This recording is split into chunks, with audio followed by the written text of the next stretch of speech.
Greetings and salutations. We're here. We're live. It's Saturday. We're excited for an exciting store regional here at Versus. Thank you all for joining us. Of course, myself, Franklin, JackieDaytona, joined Chris, GoGo, and Mark's hand over there somewhere. There it is, saying hi. Welcome. We were just having a conversation out there, just taking a quick gander to look at the field out there, right, Chris? What would you see out there? So it's been rather interesting taking a look at what everyone brought today. At previous Florida regionals, we've seen mostly an assortment of Shanks, Purple Luffy, a lot of Teach, and a good amount of Lim, surprisingly. Yeah. But today, I've seen a little bit more of a spread. I've seen more red-green smokers. I've seen a couple Bonnies. Yeah. I've seen some Doffies, which is finally popping back up in the meta. People have waken up. They're like, our king is back. The king is back, though. Dofi is here, and honestly, if there was a bet that I'd place for like who's going to do the best today, I would be betting on a Dofi deck. I like it.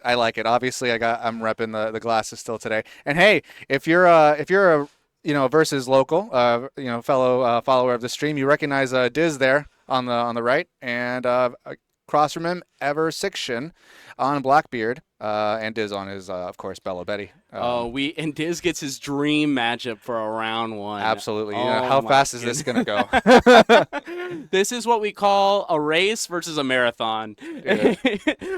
Belo is going to be pumping out bodies left and right, and you know what? I really hope Ever6tion put enough shears in I this don't deck. even know if there's any like as Diz, like what's a terrible hand into Blackbeard to make it so skewed the other way, right? This has got to be good. I will say that if your hand doesn't have a one drop in your opening hand, you almost are forced to mulligan in this matchup just because you want to force them on playing the dot queue. If they don't get down to dot queue early, they're just going to be behind for the rest of the game. I don't think I see a one drop in Diz's hand. I could think be he wrong. Does. I think I saw a raise max. Oh, he doesn't. Oh no. And let's see, at Blackbeard, do we have stage for turn one? It doesn't matter. Look, if you see in his hand, he's got the event that pops the stage. That's right. Yeah, if you guys tuned in this past Tuesday, we saw that versus Buggy. Yeah, removal of the stage, and it removes a character as well, doesn't it? It pops a 2K. So it's really good when they go Lafitte stage. Now, right now, I'm kind of interested to see if he's going to go a line where he tries to clear the Lafitte and play a body, but more than likely, he's just going to be popping the body as it looks like straight for face. Yeah, there it is. And then there's the Oh, he had the Kuma too. He has both. He can. He has both. All right. So the really cool thing that you can do later in the game is that you can pop the Vasco shot with stage, and that will be a huge tempo swing. So I wouldn't be surprised if he tries to sack this event. No trigger there. Ooh, the dragon being picked up there for later. It'll be nice to style on him later. Who knows if we'll need it, but ooh. All right. Okay, Shiryu coming down, a removal of the character. Okay. Pretty solid into these red matchups. Something that I don't know, maybe if you saw it on your scan, right? I didn't see any Zoro. I did not see any Zoro myself. I know people have been talking about bringing Zoro to these events, but I would not be surprised if everyone went you know what? I don't feel like playing Animal Chopper Simulator. Dude, it was my luck as Blackbeard at South Orlando. I ran into 2 Zoro on my run, and I was just like, this is unbelievable. Dude, I actually respect the heck out of this. He is swinging 6 first, then playing the crosser because he knows the opponent's probably going to take. Oh, well, he chose Lindbergh instead, but he was going to play crosser. Okay. But he wanted to play around the sack trigger just in case it just threw him out of the game. Yeah, who knows, man? They could be packing those 500. What is it? 500 million variants. It's 5 million. Dude, it's nuts. That between finger pistol and it's just All right, so Blackbeard, we're now starting to get into the turns where they don't play for themselves. Now we have to start making decisions as the Blackbeard player. Okay, do we still want to pitch going in their 7 Dawn? That's right. Do we still want to try to focus on only removing things? If he has a black hole or something, this is a pretty straightforward turn. Probably want to establish the stage if he has it. It's starting with a 5er. 5. Another 5er. Taken, no trigger. Now, Diz, funny enough, does have to pitch on a couple of these swings because at some point, the man himself is coming down where he's going to be swinging massive. The Jesus has come down first. And there it is, indicating the leader's skill is played. Yep. His little way of doing it. And he's marking dual-sided Marshall D. Teach. Yep. And he's also marked that it's at 1. So that Jesus is currently a 6K. So Vasco is on the field, so we'll probably be using the event this turn. I would not be surprised just because we want to be able to get some damage in. Actually, wait, no, we have Lindbergh. What am I saying? Yeah, it's true. You just pop it on its own. And yeah, maybe just saving that for, I don't know how likely stage would come down later for him, but have to see. I mean, we just have no reason to pop the event right now, so I wouldn't be surprised if he just puts the 2 Don the Limber, get his value. Right. All right. Or eyeing up Inazuma, maybe?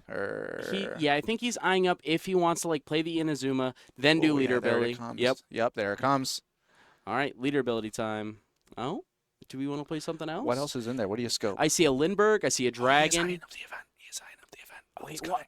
Oh, it's coming. Wait, what? On the Jesus? I don't. I mean, he must be trying to pop like. Oh no, he discarded it. Oh, it pitched. Yeah, I gotcha. That makes sense. I'm in. I was like, why are we tapping on the Jesus? But that's fine. Okay, and then Poppy. Yep. All right. Lindbergh. So, first big hit coming in. Decision point. There's the first 2K. Wait, what? Is that? It's a 5, right?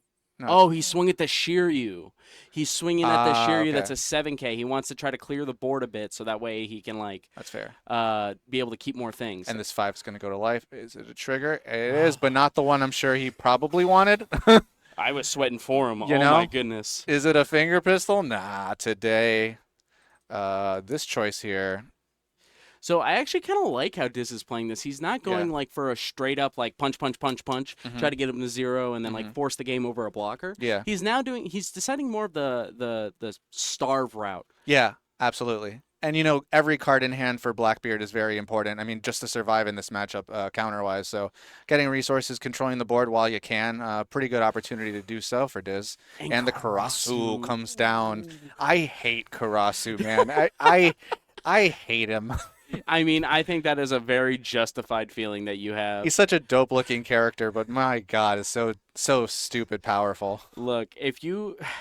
It's just one of those things that, like, if you've played the game and you played during Whitebeard meta or you played during any 6K meta, you actually begin to understand how big 1K changes everything. Certainly, yeah, absolutely right. It's so silly. Your life is just, it's insignificant now. Karasu just changed so much math. All right, so we're going stage. It looks like he's going. Like three cards left in hand as the Blackbeard. Yeah, we're definitely going hunting though, because look, he needs an event to remove this Karasu. Yeah, pitching the Van Auger there. I think we have Black Kuzan and something else in hand. He got a black hole, so he'll most likely be taking the black hole here. Pop the Karasu, then be able to swing at the Lindbergh probably. I mean, probably. We're a 7K now. Oh, that's a liberation. I didn't realize. Even better. I didn't see that was liberation in there. Oh well, it pops a 6 and a 2. 6 and a 4. 6 and a 4? Okay, that's very good right now. And he does meet the requirement currently because he does have less 2 less characters. Don't swing at the character. Don't swing at the character. No, swings at life. Okay. Oh, okay. I mean, okay. Yeah. If liberation wasn't active before, it certainly is now. I was like in my head, I'm like, if he swings at a character and like snip and Diz just snap goes, it's dead. It's like, oh, what are we gonna do? Yeah, unless Diz knew what his life was, right? And it's like, oh, it's fine. I know I'm going to trigger a body. There comes Liberation. Targets. Got to be Karasu as prime suspect number 1. 2 4-drops. I respect it. The Lindbergh, maybe? Okay. Was that the other Karasu? The yellow Karasu? All right, 7 at 5. Yeah, that's fine. Go. Yeah. So, realistically here, he did not leader ability. Important. Dragon is online. So, realistically, we're probably going Dragon, swinging 9 at the Jesus, and just gonna get like our good bits of damage in. Yeah, man, because the Blackbeard only has like three cards in hand, 2 or 3 cards in hand. So Dragon is pretty good here. Oh, he has it's 8. 8. Okay, Ooh. That's not terrible, but yeah, it looks like we're not going the Dragon route. I respect it because this does have an on play currently, so we are able to search. Very good. Oh, there's our 1-drops that we didn't see earlier. So we have Belo, 4-drop Ivankov. We're just gonna take the Ivankov, play the Ivankov. It's like it plays it. What the heck? Damn, I should have turned that off. Huh? Crazy deck. All right, so now we're debating on our next. We're going to pitch, target these 3, do Ivankov ability. Oh, we're going to Mole Pistol this turn. I see what's in his hand. Saw Mole Pistol? Yeah, there it is right underneath the Dragon. It's counterless hand. Yep, so we're going to minus the Jesus to a 3. Not going to pop anything. Very good. 5 at it. No, yeah, let's peck the hand. You're not giving up any cards. Very good. And here's a 7. No trigger. Yep. All right, so now we have a massive board going into the 10-drop turn. Yep. And 4 cards in hand, I think. This is a little spooky. Did you even note it? Yeah, there's a 10 drop right there on the top. Mm-hmm. 4, 5, so realistically here, for the teach, there's like 2 lines where we can choose, right? We can swing at the Inazuma for 5 and try and see what if he like pitches on it or not. He only has one. We card know hand. he can't. Yeah, we know he can't. We know what it is. Actually, Blackbeard probably could figure what it is too. No. He didn't search. Yeah, did he search the dragon? No, he just drew it. No, right? he raw drew it. Yeah. Right. Draws a 2K for turn. Yeah, we're definitely teaching this turn. 2 2Ks. Teach coming down. All right. 5 at 4. It's 2 dead. 2Ks in hand. Yeah, that's gone. All right, we're gonna nullify. Yep, there's the big boy. Just doing that. Turn that off. That doesn't matter. Yep. I mean, yep, that doesn't matter because we're gonna immediately pass. Go. Yep, all right. That's about it. So, funny enough, I think the Blackbeard has won this game. I know it seems kind of grim, but frankly, the Belo Betty has 2 cards in hand. What's going to happen is he's going to swing. As long as he gets out of 2 of these swings, he lives. He has a 10-drop blocker. We know he has 2 2Ks in hand. We saw him grab 1. Yep. So all he really needs to do is be able to pitch out of any one of these swings and protect the 10-drop. Because what's going to happen next is he'll just swing 10, 12 lead. There's the pitch. Yep. Target these 3. Dang. Drew into a second dragon. No cards in hand now as does. Yep.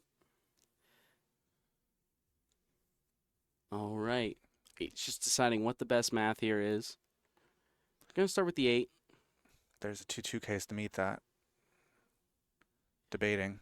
He's debating if there's a way for him to sneak another bigger attack. Oh, he just takes it. Oh, there it is. The lotto is real. The berries popped the Ivankov. Dude, he bid so much. And there's a 7. Yeah, we're just going to easily counter that, block that. And then 11 at... That is... No, that's not, no, that's pumped up. Yeah, that's pumped up. That's big. Yeah, pitches out. Yep. So now the only thing Diz can do is when he takes this, whatever this next hit is lead, if it's a trigger Karasu, he can win. Oh! Holy cats. But there's another blocker. 4, yep, and he's dead. I didn't see that he top deck 10 drop, so he can nullify the blocker, and then he died. That's true. That's unfortunate. Wow, that did not go the way I'm sure Diz was hoping for it to go. But Aversiction will be your round 1 winner with the Blackbeard versus Belo Betty. I'm going to be honest. I think that really came down to not having a 1-drop on turn 1. Yeah. Like, unfortunately, those came later. Yeah. It came super late, and it made it so it just had almost no pressure going into the next turn. Because he swung 6 and then played the Kuma. It got popped. Went to the next turn, played a 4-drop. That one stayed, and then he proceeded to set up 2 more characters on the next turn, getting immediately liberated. Liberation, man. We saw the berries, saw all the things. Didn't see Finger Pistol, didn't need it there. That was crazy. Yeah, Diz had to go down to 0 cards in hand. Rod drew into a second dragon. But that was, again, I'm sure Diz was hoping for it to go the other way around, obviously. Yeah. It's a little frustrating, especially when you get your favorite matchup round 1. But not much you can do. He did see a lot of the cards that Blackbeard needs to win that matchup. He saw the Shiryu. Yeah. He saw Liberation. He even was able to play a 1-drop searcher, which sometimes acts as a pseudo blocker.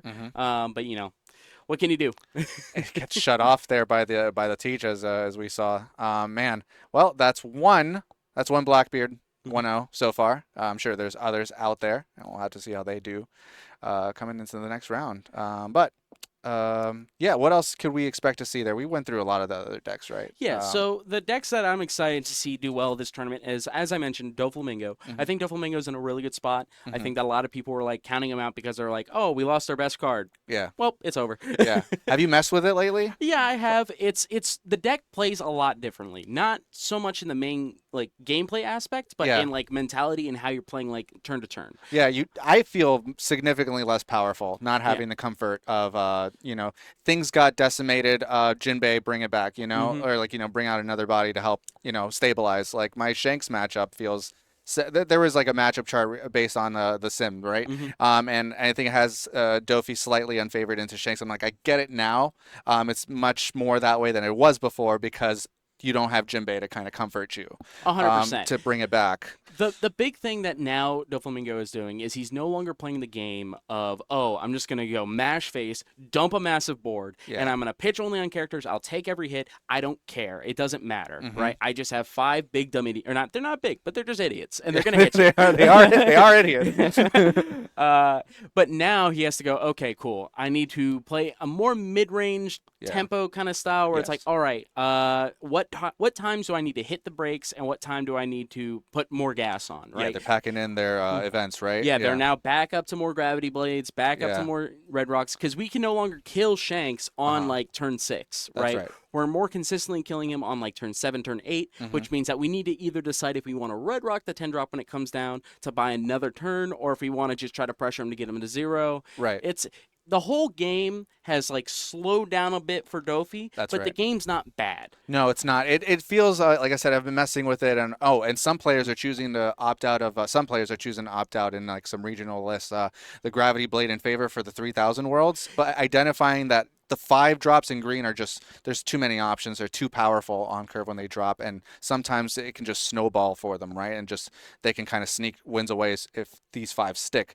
And I get the mentality of going for the early. It's a 4 mana Dawn play, so you have it in hand. You can tempo with it very easily versus hoping you can take out 2 targets on 7 with the Gravity Blade. And man, you got to cross your fingers. There's no Tashigi, right? Well, it's all really about just kind of tempo for Dofi now, and that's a big reason why they're bringing in 3000 worlds. It's not just for Bonnie, and it's also for Blackbeard, because it's one of those where it's like, okay, we don't need to focus on like getting max value, because like on paper, like I can pay 4 mana to bottom deck a 5, or I can pay 2 more Dawn to just bottom deck anything. But then when you're playing the deck, you realize, oh, okay, I can't take this time to spend another 2 Dawn just to get rid of something. That's right. That I arguably could have done for 4 if I just put it in my deck. Yeah. And it lets me open up my lines. Now I can spend that Dawn putting out my leader. I can spend that time doing literally anything else. Say, Christy Ams, thank you for the follow. Welcome to the channel. Welcome to the tournament. It's been an exciting one so far. Didn't know Blackbeard was a yellow deck. Blackbeard's his own monster, man. Like in the realm of mono black, just plays differently, and my God, it's the only one that plays 5 million berries. So. I'm not taking this propaganda campaign I'm hearing from Blackbeard players and somewhat Lucci players now.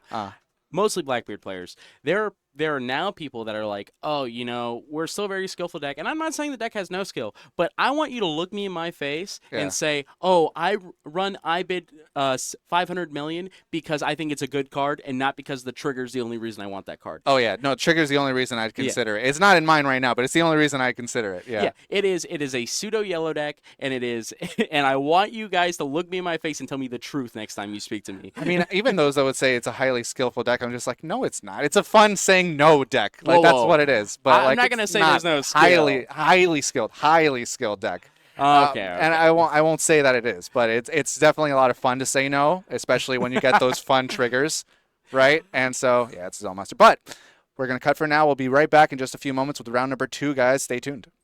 And we're back, everybody, for round number 2 here at Versus Games. Thank you for joining us. So we have round number 2. Players are seated up there now. We'll see them in just a second, getting all of our details aligned and ready. But I believe we are having a Shanks versus Marco match, and we were just having some disagreements on. I hate the deck going first as Marco. So proceed. The argument is that you just want to be able to establish the 5-drop first, and then you can start answering everything they play after. Your going second turn doesn't suck per se, right? But like it's a somewhat favored matchup it's a decently favored matchup for Marco, because all they're doing is they're just looking for cards that answer your cards. Yep. And they can present just as many threats as you do. So it's generally actually pretty scary as the Shanks player. Yeah. Absolutely. I mean, if they are able to stick, that 5 cost ace is just so good at being a sticky rush unit, right? And instantly getting value the turn it's played. The one thing that like ends up happening in the matchup is that Marco can run low on cards, which is like, a big problem. It's been known to happen, yeah. And if you have a lot of solutions in your hand, those are generally non-counter. Yes, exactly. So it comes down to who's able to kind of chunk the person to a lower health, because once you hit 1 to 2 life, that's when like the real hits start coming, or it's like 8, 9, Yeah. 10. Yeah. Too many cards to counter out of. Yeah. So we actually have a CFL local, Xanderin, versus Tampa local, Toshi M. That's right. Getting everybody in here. Yep. And there we are. Life counts are ready. And we'll see who took the first or second Alex curve. fumbled the cards. He's going to lose the game. That's the first sign. Oh, no. He's shook. It's over. And Alex is looking to God right now for the solutions. The setup timer. Yeah. Oh, all good. Hello, darkness, my old friend. What am I going to do? There's a Marco in front of me. I'm always hyped to see Marco do well. I think it's in such an interesting position in the meta that and I do root for it even if I'm on the other side of it. Well, the big thing as a Marco player is that you are happy to see most of the meta. It's when specifically a black deck sits in front of you, you're like, dude. oh, yeah, I guess I lost. Yeah, dude, it was nuts. In my experience, like on sim, like the first Gecko Moria player of the night just ruins my entire rest of the testing night. I'm just like, okay, dude, it's fine. It's fine. It's like Lucci, yeah, you got it. Gecko Moria, you got it. The more prevalent black is, just the more impossible Marco becomes, especially Blackbeard, because Blackbeard has the unique ability of saying, hey, you know the thing that you're really good at doing in the late game? Yep. It now sucks and you should feel bad. Yeah, it's so discouraging. You're right. I think I eyed up a. Oh, here we are on first. Yep. I'm gonna get a free cycle in. Oh, there's our first answer. Yeah, and I think I see a 7 gate as well. Interesting. 7-drop new He gate. did not want to play the buggy there. He has a buggy in hand. I'm curious to see why he didn't 1-drop want... searcher. Or, Yep. Okay. It looks like it. I think that's the treasure rare buggy. If my eyes don't deceive me. Yeah. All right, we're gonna. I'm not a large fan, but that's pretty cool. I mean, I get it. Yeah. I mean, I think it's, you know what, now that I think about it, he might just be trying to look for a raid version. He's not looking for events right now, basically, is what I'm trying to say, right? Yeah. He's just trying to, like, see what he can find. So right now he found a 2K, so he's going to be bomb decking something else. We're going to swing 6, and we're going to be establishing the Monet this turn. I like it. Yeah, Monet's such a powerful addition to the Marco deck, right? Oh, yeah. Just the fact that it's also a pseudo blocker is massive enough because this deck just wants to live. It's like, please let me get to late game. I'm begging. Tremendous value. Rested Dawn plus the power reduction. And it looks like a Divine Departure in hand as well for Itoshi. Takes the 5K. Wants to just see a few more cards. Yeah, mainly. I'm good with that. You know, staying at 3. Stay at 3 by any means necessary. Yeah, I'm okay with it. I think he's mainly looking for some more cards to play because I don't know if you've seen his hand. He has nothing to play right now. He is. You're on 5. We have a top deck yet? It is. That is like a 7-drop new gate. Like we can start doing stuff next turn, but right now we are not having a great time. So we're going to start with the leader ability. We're going to look at our top of our deck. Here. Oh, there. We were 1 card away from the Shanks. Dang. No. Now he has to decide if he wants to get rid of it because he's like, I may not even use it. Yeah, the moment's almost past, isn't it? It's tough. It's tough, yeah. I think that there might be an argument to like keep it and get rid of the 7-drop. Is he going to get rid of a Rayleigh? There's no way. Oh, no. Gets rid of a 2K. I respect that. Okay. All right. Minus that. All right. And then do we just swing with the rest of our Dawn? We're swinging with that Monet. That Monet is here to pay rent. All right, let's do it. 6 and decision point for Alex. Block, kill it. Takes. It takes the life. Swing 6 again. Oh, 7. 7. Force the block. I mean, are we gonna block kill the too? character? I feel like it's just too much value to let the Monet stick around. Okay, we're just gonna counter it. Well, now he's counter. Now he's gonna be swinging at this turn, probably with the Lucky Roo. Realistically speaking, I hope so. Yeah, at this point, that just makes sense. This is one of those turns where, as like the Shanks player, you're almost incentivized to be like, you know what, I need to kill this character with my blocker because my blocker's not gonna be here next turn no matter what. So who knows if I get my value or not. So we do have a Sanji as well as Luffy as an option. 6 lead. Oh no, 6 Monet. Okay. Okay. We're gonna keep the blocker. 7. And we're gonna be forced to take that. Yeah, we're just gonna go aggro at Marco, which is typically don't like that. All right, we are. Oh, 3,000 worlds. Yeah. Oh, that's a nice punish here on this turn. Decision. You have either the Luffy or the Lucky Roo. I think we have to get rid of the Luffy here. Because we don't really care if he keeps the Lucky Roo at this point. No, you accept that that'll be gone whether it's by your hand or not. And Yep, that's the new gate. Puts a Dawn on the leader. I was like, it's a very pretty card. It's so pretty. That's another way to clear it too, isn't it? Yeah. Probably rid of the 3,000 worlds. We don't need it in this matchup as much. All right, toss that back. Minus the Luffy. Right. In the world of like you have 3,000 worlds and new gate, I mean, establish the body, right? And get the rest of Dawn for free. Get the leader skill, pop it. See, if we were like super worried about clearing, something we could have done is just minus the Luffy, pop the Lucky Roo, swing 6 at it, see if he gives us another leader ability 2K. But I think we're achieving almost the same here. And like I said, I don't think we care at all about this body. Like, look, we are getting so much value out of like him not even like doing like there's just a character sitting here. It's doing nothing. It hasn't blocked. And frankly, it's not even going to be able to get any KO value at this point. It's just here to block one swing at one point now. Warrior. Thanks for the follow. Welcome to the show. I would have butchered that name too. I'm going to be honest. 1,000. I mean, half of them. It's like coin flip for me to butcher them. Like I was looking at that one. Oh, and we're going to go ahead. With a fixer. Here's a 2. 7 Dawn left. Yep. He's debating on swinging the Lucky Roo. I think he's realized that he needs to do something with his Lucky Roo. All right, we're now debating. Give him the 1K probably. Monet or the Ace is the question. We do have some counter, right? Otama, Ace, and Monet. All right. Let's get rid of the Ace. That's fine. Beckman. Target, nothing. Yeah, Uncle Ben is a great card. It just doesn't do anything here. All right, so we actually have a few lines here. I don't know if you've seen his hand right now. Oh, we're on 9, so yeah, we are. We're most likely just going to be doing Rayleigh. The question is, do we want to leave up Dawn for Divine Departure? I don't think we need to. I think we just go leader ability minus the Beckman, go Rayleigh minus the Rayleigh or the Beckman by 2, and then the Lucky Roo by 3. Swing at the Lucky Roo, and then pop the Beckman with the Rayleigh ability. I like it. Yeah, minus the Beckman there. Yep. Easy peasy. It's debating. We have Duval in there too. I like it. All right. He's just debating on which one he wants to pop. Oh, and I just realized there was a chopper blocker in there as well. Yeah. So this is some Marcos go like a more Whitebeard Pirates route. This is not that. Still very cool to see. Wait, why did he minus that by? Why did he minus that one by 3 and the other one by 2?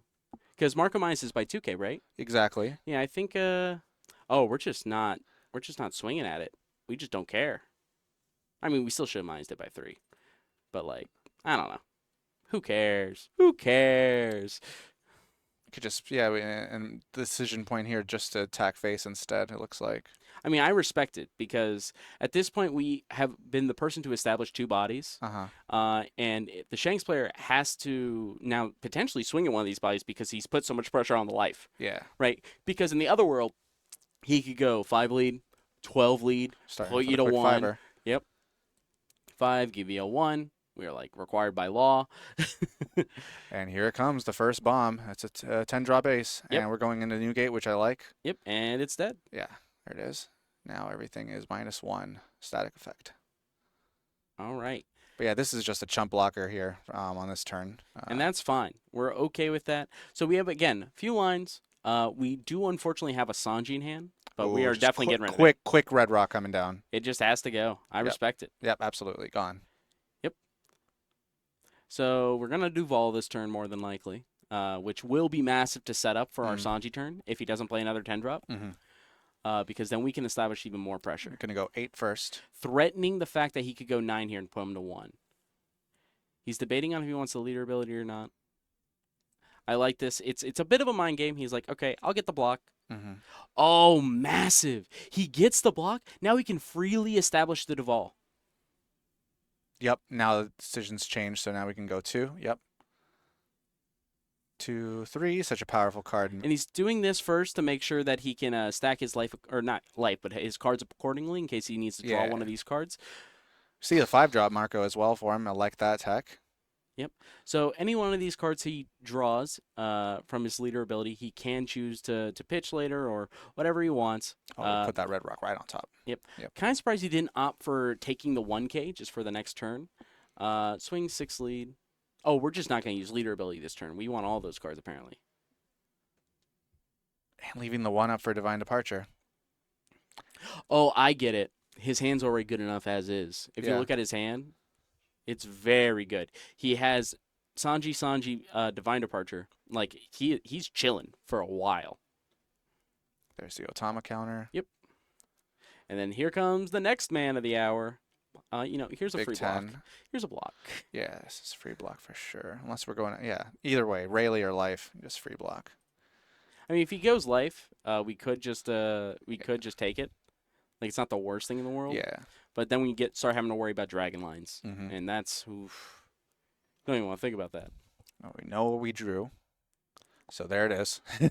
Yep. Goodbye. Here's the second one. Goodbye. We have to get rid of one of these Sanjis now. We're like, we have to. All right, 8 lead again. Let's You're see how taking this one. goes. Yeah. Because hand is dwindling here for Alex. 8 lead. Yeah, you just took the first 8. Kind of feel like you have to take the second 8. Well, what he's really worried about, look at his hand. He has almost nothing to do next turn other than play a blocker. Yeah, So he's going to take it. It's an unfortunate. I think you have to. But, I think that was just a mole gun. Yeah, that was a mole pistol. All right. Yep, mole pistol in hand. No point in triggering. 2 blockers. That's the best thing you could do now. We got to get one of these Sanjis out of our hand, man. We gotta get them out. Alexio. I feel pretty good about that. Welcome to the show. All right, Sanji is gone. Yeah. All right. Drew into another Duval. All right, we have a Divine Departure, so we can protect our face. Keynote, Divine Departure does not protect Rayleigh. Correct. Only the leader. Yep. So, Can't be all broken. I mean, It's a great removal, and it's a great leader protect. I think it's a good leader protect. Okay removal, but it's great at the fact that you get both. Mm-hmm. Oh my goodness, the fact that we get both is so silly. And that broken art too on the alt. Oh, it's so nice. Insane. It took him so long to start doing like these like alt art events. Yeah. Here is Anderin though. He's kind of in the tank right now because he's doesn't really have anything to do. He now has a second Lucky Roo. Like, his hand is... At least you can hold the chopper now, and it's 2K counter, but... It's fours galore, to be honest. It is kind of rough. And what's scary about developing 2 4-drops against Marco is that they could just have Gravity Blade in hand. Yeah, that's for sure. That's a micro fear you should have to respect. Then if you go right, then you just leave 2 up, or right, and then you just go 7. He's got the Divine Departure to go up to 8 and counter if he wants to. Oh my goodness, this is actually so scary for Shanks because he's like, oh my goodness, like what am I gonna do if I swing 6 or like if I go 11 at this Rayleigh and he pitches, if he like gets out of this pitch on this Rayleigh, I think Shanks knows he just loses the game immediately. So go 6, go 11 at the Rayleigh, and then last 4 Lucky Roo. Yeah, well, we have to play it for it. We have to establish something. The question is like, are we really gonna swing? Like, it just feels so bad. Like he knows he has to. All right. Yeah, I think that's fine. 11. Or 11 Rayleigh, and then oh no. Oh, Well, we know he doesn't have it. He was rereading Divine Departure to make sure. He knows, Yeah. but it was like one of those where it's like, I have to read this. I have to make sure. He put down the chopper. Chopper. I mean, I got it. I mean, well, after the reduction, it's effectively still a 4. So. I like it a lot, but the thing is because it's Marco, I don't think it matters as much. I would have just played the Lucky Roo personally. Yeah, I think so. I think I would agree. All right. Chopper would have just provided better counter in hand. We're gonna be putting Marco on top most likely, just because of the fact that we don't really have much to do. I think it's literally just go Marco on top. And then play the Sanji. Oh, are we really playing? He's thinking about it. There's no way. Oh, we're going to put Duval on top. Oh, we're just playing it safe. I respect that. And we get to see more cards later. That works. We're establishing a 9-drop no matter what. No, Sanji's a great card. And I guess either way, yeah. Back to being a 4K. Yeah. And then a 6. Yep. Block is pointless. You can leader ability 1, though, which is good. Leader ability 1K. Yep, there it is. And here comes the Sanji. Sanji. Reveal Duval. Play Duval. Look at top 3. That's an interaction I haven't had myself. Wait. That's a pretty good one. 3,000 Worlds, Ace, 3rd card. We're gonna be Maybe drawing 3,000 worlds on the top so that you could remove the blocker. I like it. I like it a lot. Another strength to the foot. We haven't seen Gravity Another Blade. 2K. We haven't seen Gravity Blade on the Marco, but we have seen a few 3,000 worlds. This poor Shanks player. Xander is bricked up right now, dude. Yeah. There's not much to. I mean, establish the second blocker, I guess. I mean, there's like a world where he just goes mole pistol minus your Sanji, pop your Duval, and develop swing. Like, this is just so mid. It is so unfortunate. Mm-hmm. Like, we have to do something. We have to. We're required. But the question is, what? Do we need to develop the Lucky Roo? I mean, we have to. There's just not much we can do here. Yeah, 4 Don's definitely being spent on Lucky Roo. The question is, do we want to swing with Chopper? And I'm going to be honest, if we're playing the Lucky Roo, I think we've already accepted the fact that we're going to lose this game if we like focus on defense for a while. We played 2 10 drops. They got dealt with. Yeah. We can't let this game much longer. We're in top deck mode. And our opponent top decks twice each turn. Yeah. Here it comes. 4 separated. Yep. Yeah, considering his math, if he does swing with the chopper. 7-7. He can go 5-6 because it's a 4K. It's a 4-4. Right. Yeah. Because 4 for the mole pistol, 4 for the Lucky Roo, 2 Don. Oh, you're considering mole pistol. I'm not. I'm considering 4 for the Lucky Roo, 3 on the chopper. Oh, we're popping the Sanji. We're going no cards in hand. Oh my god. We are so committed to this bit.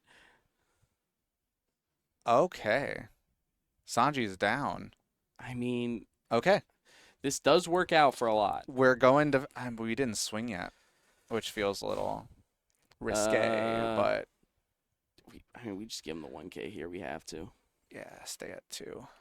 All right, so we actually have some kind of frustrating lines here, believe it or not, because we can't get rid of everything. Because if we get rid of everything, we lose the Marco. Wait, we can save the Marco. We can save the Marco. We can save the Marco. I just realized. So what we do is we go 3,000 worlds. We bottom deck the chopper, right? Okay, we're not doing that line, but if we had, he could save it. Yeah, he could save it with Divine Departure. Yeah. I think that would have been it. But it's fine. We're putting pressure. He probably has to block here anyway, so it doesn't matter. And we get to get rid of an Otama, which in this board state is actually a threat. Otama can swing. The reason, real quick to Bostonin, it killed because he put a Dawn on the Lucky Roo there. That's why he put the last Dawn there. Mm-hmm. It wasn't just like to protect from something. He played the Lucky Roo, put a Dawn on it, popped. Yep. Qualifying the cost. Yep. Swing 6 lead. Which, I mean, you only have a 2K in hand. I mean, he's just heavily debating on he just needs something to play. Was that a Shanks? Yep. Yeah, that definitely gets popped. Oh, he drew another Marco? No, it was a Luffy. No, I'm saying because there was a different art in his hand this whole time. Yep, it was the alt art. Yep. All right, so now it's just Divine Departure, and Xander and drew a Rush Luffy. Oh, Lime Juice, stunning the blocker. Oh, we're going for game. Yeah. Oh my goodness, and there's only. I mean, if all of those are bricks, this plan definitely works. So we have to play Luffy. So we know there's no Dawn active, and that's only a Divine Departure. Oh, 1 card in hand. This is so tragic. This is there was no way to even save a Dawn here. Well, I mean, we could have chose not to cycle, and we could have kept the Dawn for Divine Departure. Oh, but that would be a nightmare. In fairness, this is a line that he may not have seen coming, the Marco player. He's trying to divvy up the math as best he can, right? It's swing 5, then this math is rough. I mean, you have to count on, right? Just bricks, Brick City. So he's just going 666? Is that what we're doing? It's 666. Yeah. Take? 2K. All right, he lives. 6, take. You just take this. You just take it. Boop. And take. And 2K. Dang. Ivankov was the final one. Oh my goodness, 8 bajillion on lead. That was close, but yep. Itoshi with Marco going to take it in round number 2 versus Shanks. Just doing a quick look through. Yeah. Oh, there's my 8 and 10 drops. Yeah, man. Oh, it's funny. We were doing some test games earlier. He just continuously saw those 8s, but unfortunately not this time. Right. Yeah. So Marco taking it against Shanks in round number 2. That was pretty exciting. Yeah. Yeah. No. Yeah. I'm glad I wanted to see the deck get kind of shown off a bit because I was talking to Atoshi before, and he was saying, I want to see everything here except for a black deck. If I see a black deck in front of me, I just lose, and I accept that. Yeah. But anything else, I'm happy to see. I feel favored. Yeah. He was. And we have the leader breakdown, right? That was. If we would just look at that real quick, seeing how strong of a concern that actually is, how valid.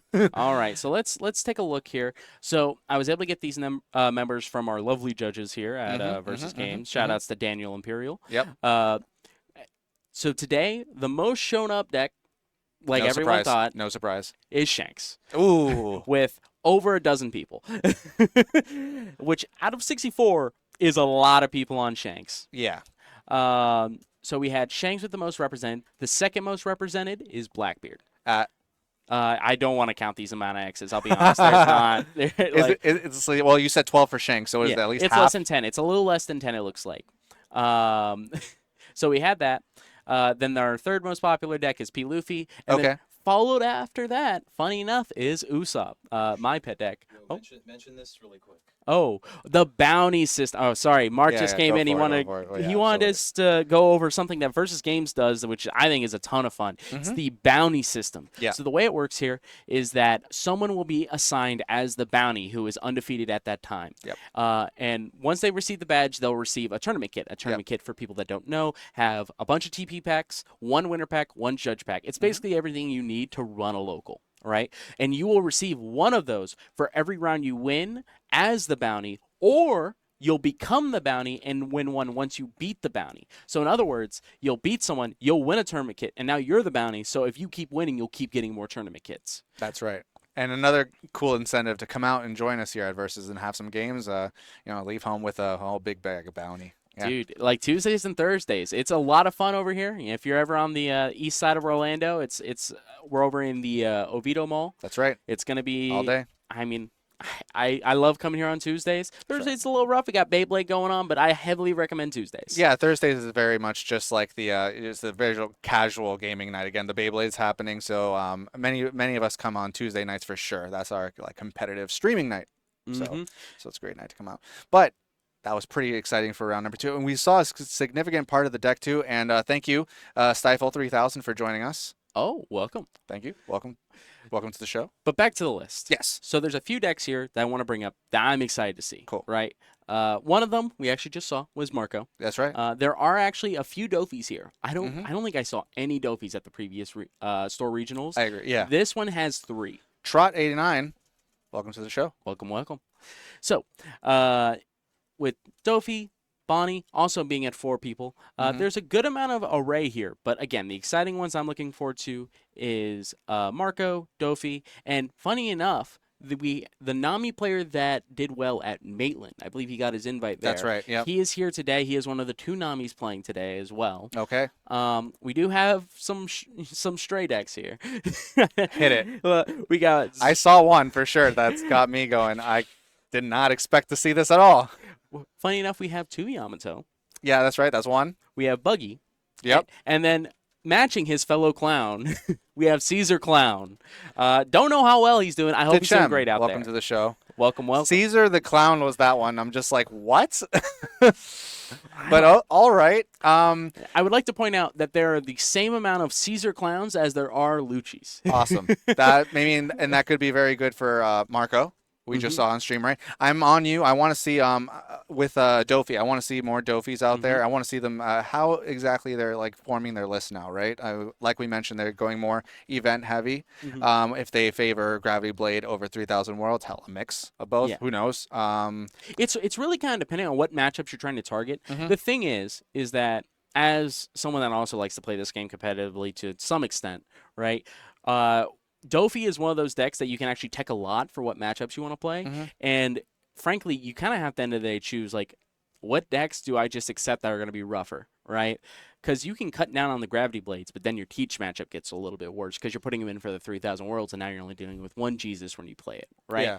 And it's like, okay, well, maybe I want to only beat Shanks. And it's like, okay, cool. You want to go up to as many Red Rocks as you can play. You want to play every 6K that you want to play, and maybe even go up more on Jozu just to make sure that like you can like answer the 5-drop accordingly. Because if you don't have an answer for that 5-drop that gets slammed down, absolutely, or like taking 3,000 worlds for those green matchups, right? Just to ensure that you get that removal and you're able to establish some bodies late game. It's just for Dawn, right? So you can just tempo.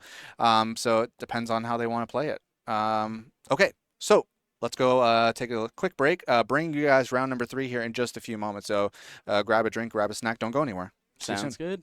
Welcome back, everybody. Round number 3 is starting up here in just a short moment. We have ourselves a mirror match. Haven't seen this deck yet, and we're going to see it in twofold here in just a second. Naib on the left, Adriano on the right. It's going to be Pluffy. There it is. Oh, yeah. So called that out. I actually think it's so funny how long it took for people to get back on this deck, considering, like, because we talked about this on Tuesday, where it's like, you looked at the ban list, and you're like, all right, top 3 decks. Yeah. All right. So Dofi. All right, they got hit. All right. Lucci BY. All right. Well, they got hit. All right. Pluffy? What about them? Nah, Gum is it wasn't on their radar yet. No as hits. being problematic, right? All right. Shanks best deck. It's like, wait, hold on. What happened? Luffy was just like the forgotten stepchild, man. That's it. But this is important. This is important. Absolutely important. Oh no, Naib rolled a 3. That's what I think I saw. Yeah. Oh no. Oh, okay. We do have kind of different. We have 2 different Luffy arts here. Yep. Okay. So Naib will be on second most likely because he lost die roll. This is a very important die roll heavy matchup, but funny enough, both sides do have plays. It's just, it's weird, right? It just feels worse, but yes. Well, funny enough, the consistency is on the side of going first because everything you want to do first, you can search. Absolutely. Everything you want to do second, you have to raw draw. And you're like, I don't want to do this anymore, man. And going second, you may typically play, your 5-drop, Eustace Blocker Kid or something, but it's your lines are definitely different there. It's so it's so insane, dude. It's like you want to play like Eustace Kid into any 7-drop, but you're like, well, I have to draw him. I gotta just see him. You hit your Sanji instead of 7 Sanji instead of Luffy Taro. Oh man. Well, it's fine. The thing is no matter what, if you can get the kid down, everything becomes fine because then you get to retain tempo by playing a 9-drop after. See a nice little techie gamma knife there on the left from Naib. Pretty cool. Let's see, nothing crazy on the right on Adriano's. Oh end. No, the next draw would have been the kid. It would have been the kid, man. Oh, and he doesn't. I don't think he has one. No, he might actually. I think that was one of the other alts because he has the manga in his search right now. Yeah. Luffy Taro with that law. All right. Let's take a look at this hand real quick. Take a little peek. So he has another law. There you go. 2 1-drops on second. Not terrible. Oh, and we have drawn full combo. Combi Wombi. Yep. Grab the Sangoro. Full combo has been acquired. All right. So if my my hand reading is correct, because I'm really good at reading. That's what my second grade teacher tells me. We have the full combo. We have a Nami, and we have, I believe, a kid. I believe that's one of the alt arts, the one from PRB, but it's just a little hard to tell because all the arts are very, funny enough, purplish in all their arts. Right. We are low rolling as the first player. This is horrible as the purple. Do we even have a 4 Zoro? I mean, we don't. That's why we just played a law. Yeah. We just played a law on Fort On. Oh, you're right. We are so far behind. Sorry, you're right. Yeah, it's not 5. You're right. We are so far behind. Yeah, I guess grab the Sangoro. We're about to swing 8 and be like, are you going to take this? I guess we will. I guess I'll take. Oh, my goodness. You do and not. Got another Luffy Taro out of that. Well, it looks like we have our first pitch target to Giant. All right. 5? Yep, 5 lead. Eee. We're gonna give you Nami. Yeah, Nami. There Nami you goes go. away. I'll ramp. I'll play this at Eustace Captain Mid. And some players have opted to be a little crazier with theirs and tech in that old 5-drop Magellan. Oh yeah, I think it's actually so based. I think that card is incredibly good. The problem is the more prevalent blue is, the more you have to take that card out of your deck. Yes. All right, so we're kind of in a nightmare scenario for the going first player, because yes, we're going to be the first one to establish a 7-drop here. Yeah. But there's the big but being that we're now not going to be able to get a swing off here without getting any cards, because it's going to get a free 5/6 block here. We're going to play the Luffy Taro first, which is nice, but now my opponent is going to play Luffy. What are we doing this, Najib? Why? That was a free card. I'm going to yell him after. It's fine. He doesn't like Nami. He hates free cards. He doesn't, yeah. He hates free cards. Anyway, as the going second player, because we have Captain Kid down, we get to keep our Dawn, and we won't have to ramp to go back to 9 Dawn. Gargala, thank you for the follow. Welcome to the show. I'm actually so sad right now. I cannot believe he just... I'm going to go make fun of him in a little bit. Yeah. All right. And there's our second. Yep. And matching the pressure. Exact same thing. Get a Gaining Dawn the back. Dawn back. Pretty good. And pass. Now, the other thing that's really important is that... Okay, I'm actually down for this. I'm actually turbo down for this. Now that I think about it. Yeah, no Dawn up. Low amount of cards in hand. I believe that's 4 or 5. Yeah, and the thing is most likely he can't even kill him. So it's like now he may have to swing at the kid, which makes it almost like a pseudo blocker. Mm-hmm. So I guess kind of it will do its blocking job. By being sideways. It's not free, but kind of. The one thing I kind of wish Najib had done is other than block a 5K swing with a 6K blocker. Yeah. But we're traumatized after that. I'm traumatized because that's my buddy. I gotta go be like, hey man, what are we doing? We play for this. Absolutely. Anyway, the thing that I would have liked is if he had just swung 6. Sure, you may not get the life there, but what would have been really nice is then you could flex the giant and make it so that if he wants to swing at the kid, he has to commit a lot. This was 6 at life. Okay. Baiting cards out of hand to have less to protect the Eustace, or if we're just gonna let Eustace go. 5 lead. All right, here's a 1K. As Luffy's going into Eustace for sure. Yep. There's the 1. Now here we're on 9 Dawn. Are we going 8 lead? Nope. That is, well, no matter what, it got out of whatever this one Yeah. was. That was double 2K. I think it was 8 lead there. All right. We should be at 8 Dawn as the Luffy player on the right, because we went 7 to 6 to back up to 8, right? Yeah. So what are we doing for 6 or 7 Dawn? Playing another Luffy Taro minus play a Zoro Juro. Wow. All right. Well, we wish we had one of those earlier, but can definitely get us some counter. 9 Mom. I don't see a giant in that. Oh yeah, that's another fun mini game we could have. Right now we have 2 Luffy players. The whole all right, 2 Dawn up. Does he have 2 Gum-Gums? He does have 2 Gum-Gums though. That's the problem. He does have 2 Gum-Gums. We are in the nightmare land. Yeah, let's he just grab shows a Sangoro. 1K. Yeah. All right. Yeah, he does have 2 Gum-Gums in hand. Oof. And there it is. Now the games begin. All right, so we do have Gamma Knife, which is incredibly important because we're going to be minusing this Luffy to 3. Mm-hmm. Gaining that Dawn back, right? Now, thanks to the Captain Kid. Mm-hmm. And the worst part is he's going to be forced to almost let it go because he's not going to be able to protect it. But we're going to swing 6 first. Swing 6 lead, see what he gives us. Drawing a card. All right, show me a 2K. We don't have to act like you don't have it. We don't you're not Show gonna it to me. You're not gonna bait me like this. Come on. Hit me with the 2K.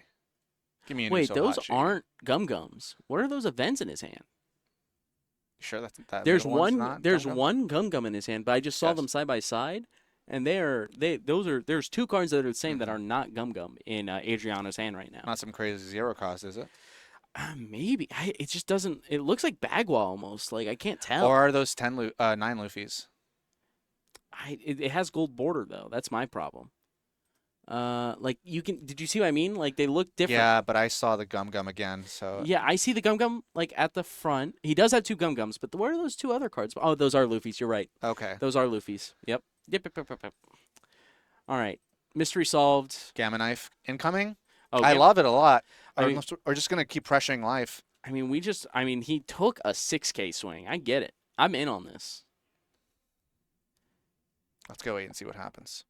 Forcing the Gum Gum at this point. Yeah, I mean, we're saying, all right, give me a giant now. Like we have to get one of these giants out of the way. Mm-hmm. And what's really sad about this for Adriano is if he Gum Gums, he can't 9 Luffy without ramping, and that's a death sentence. That's true. So he is now heavily debating what he wants to do. Yeah, those 2 9 Luffys are so trippy for me when I see them next to giant. Yeah. I'm actually now stuck on that in my head. I'm like, anyway. So we're gonna giant, and we're double 2K.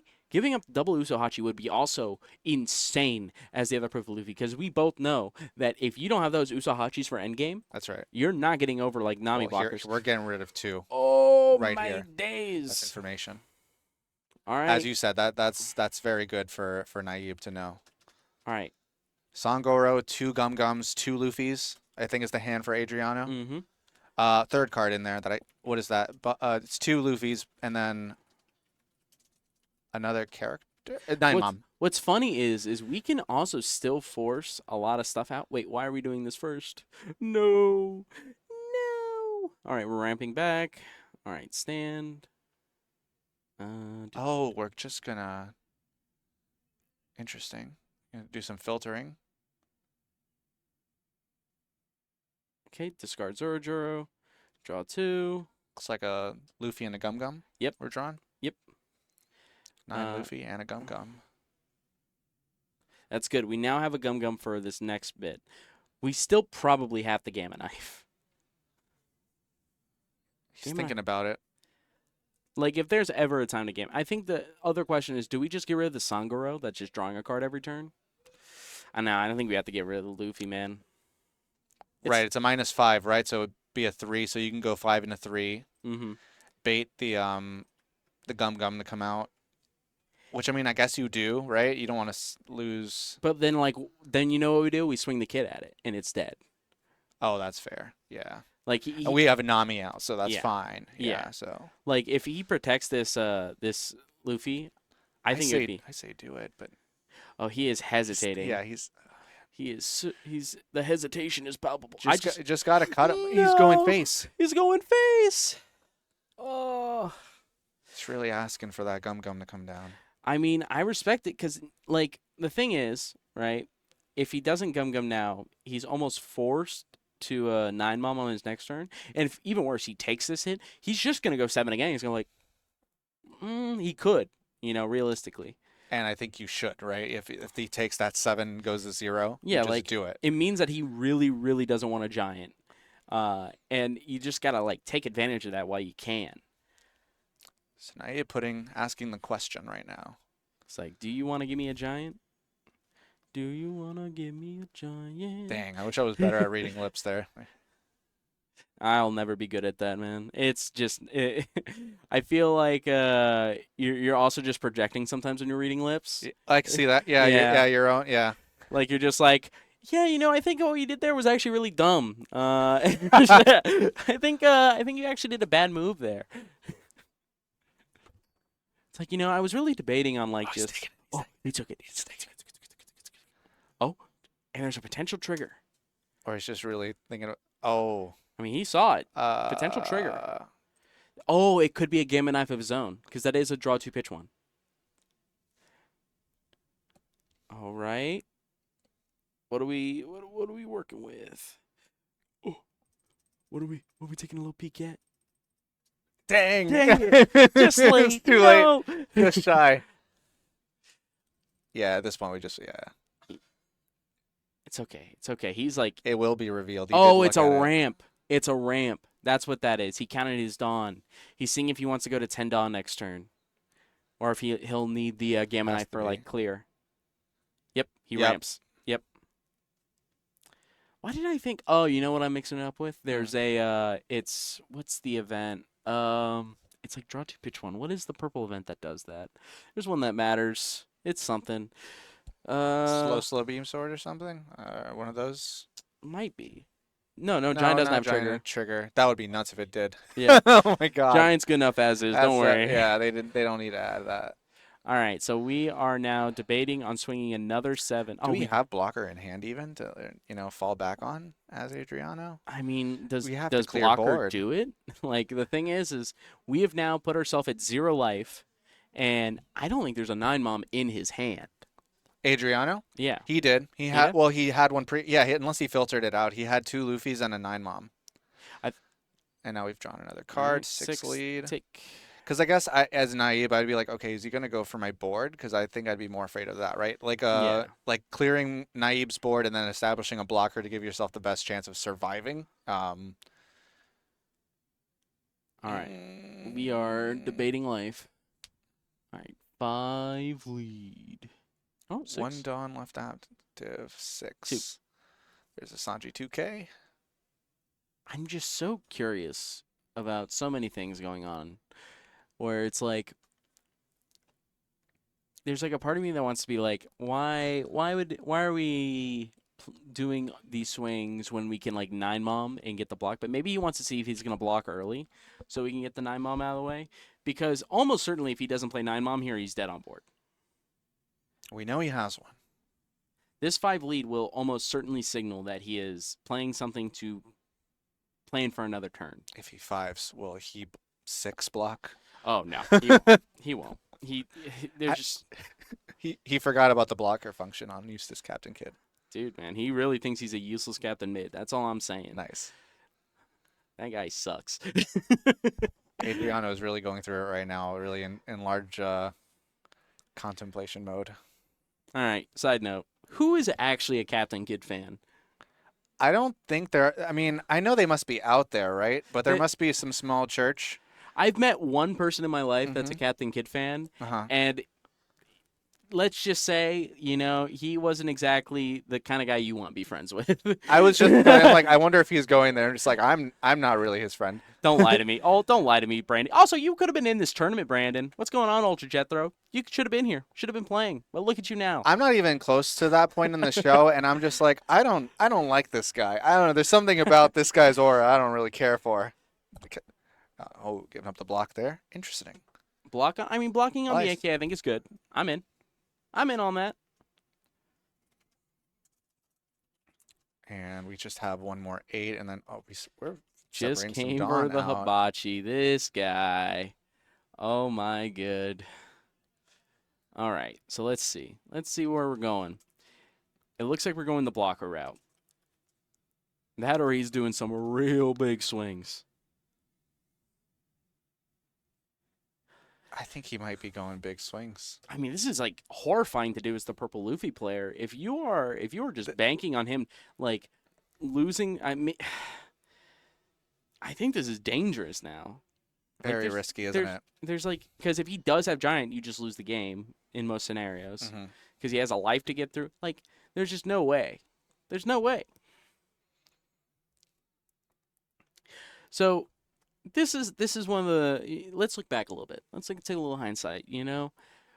Remember how we said this is a very die roll heavy matchup, but the thing is this is what can happen. Yeah. This is what can happen even though not Adriano took the first curve. Yeah. Yeah, even so. It's because what ended up happening is Adriano missed his 4-drop. So he got a good swing on life, but the problem was then he just developed another law, right? And then it was like, all right, well, I have the 5 kid, and he was able to keep his Dawn throughout the rest of the game and maintain around the 9 Dawn range, which has allowed him to make more flexible plays. While Adriano's kind of been forced to be working on the back half and only just now hitting 10 Dawn after what should have been a 10 Dawn turn 2 turns ago. So despite having the advantage of going first, Key drops. Whiffing that 4-drop, right? Zoro. Yeah, missing the 4-drop, and frankly, Najib finding a lot of the stuff he needs to regain tempo. It's a matter of finding the cards at the right time. Yeah. Up swings 5 lead. All right, we have decided on a line. Line has been decided. We have 2 giants. Oh my god. Oh, this is a nightmare. Meanwhile, Naib, right, getting the second curve, but having that Eustace Captain Kid to fall back on and paying dividends with that value of getting that Arrested Dawn back. 100%. Active Dawn. It's looking like Adriano's debating on playing the 9-drop or not, because he wants to play the 9-drop, but he doesn't get to keep 2 Dawn up for the Giant. So he's like, okay, well, what line can I do to make it so I have both my Giant Dawn and like do something this turn that's like worth doing. It's not an easy turn. He does have 9 Linlin, which would buy him a life, and I think that might be the best thing we can do here. And you can even tuck the kid away, which would be, I think, also very good. Leaving 2 8s and a 6. It's not a great position to still be in, but you at least get to keep 1 Dawn up for the oh my Law. God. Law's paying rent, gentlemen. Ooh, and that's gonna get our Gum Gum out of hand, giving up the Gamma Knife. Yeah, I mean, I like this from the Jeep. He's like, you know what? I'll just go looking. There's the finalist Sanji he picked up. Nice. We're just balling out on stream, aren't we? Yeah, Ultrajet, the Corpus was able to get into the tournament today. But yeah, he drew. Pale Ray, welcome to the show. He drew another 2K. Very pretty 2K, might I add. Indeed, very shiny. But now it's looking like we're just going to swing a silly number. Leave 1 up, right? Yep. What do we have left? 1, 2, 3, 4, 5. Yeah, 10. No, actually, no, that's it. I mean, we're just going to play a blocker, probably Nami, I believe. It's Nami and then keep 2 Dawn up. We have to go for it as Najib. I mean, we're just kind of like forced by law. There it is. At least we get some card filter. All right. Blocker coming in. Law did his job. Pitching. Pitch 1. 9 Mom. Yeah, or 9 one Luffy. of the Luffys. Doesn't matter. Yep. Yeah. Literally doesn't matter. 2 bricks. So many bricks. And I just saw 2 cards with counter in his hand. All right. Yeah, don't ban Giant, guys. It's okay. Giant's fine. Giant's fine, guys. What do you mean? What do you mean, guys? Just hold that for like the future when it's a purple city. All right. So we are slamming down the Sanji here. Just not even going to hesitate. 7 Sanji, rest the blocker. That's right. And there's that Eustace getting that Arrested Dawn, active Dawn. All right. We are going Rampant. for it. Oh, yeah. All right. So 7 is the magic number. Anything after that is falling into Giant territory until you hit 9 again. So if you want to start getting your numbers in, we're going to get max 3 1Ks. Oh, yeah. This is death. This is blood smelled. It's over. And Najib, correctly assessing the fact that you gave him 1Ks, he's like, okay, 6 lead. Yep. He's like, and you gianted and you got 6K. the Giant out of him. Oh, you got the Giant out of him. Draw 2. Oh, this is looking scary for Adriano. He needs to draw Pitch. 2. Yeah, one of the bricks easily. Goodbye. Wait, did he haven't? Oh, he just drew a Satori. Okay, yeah.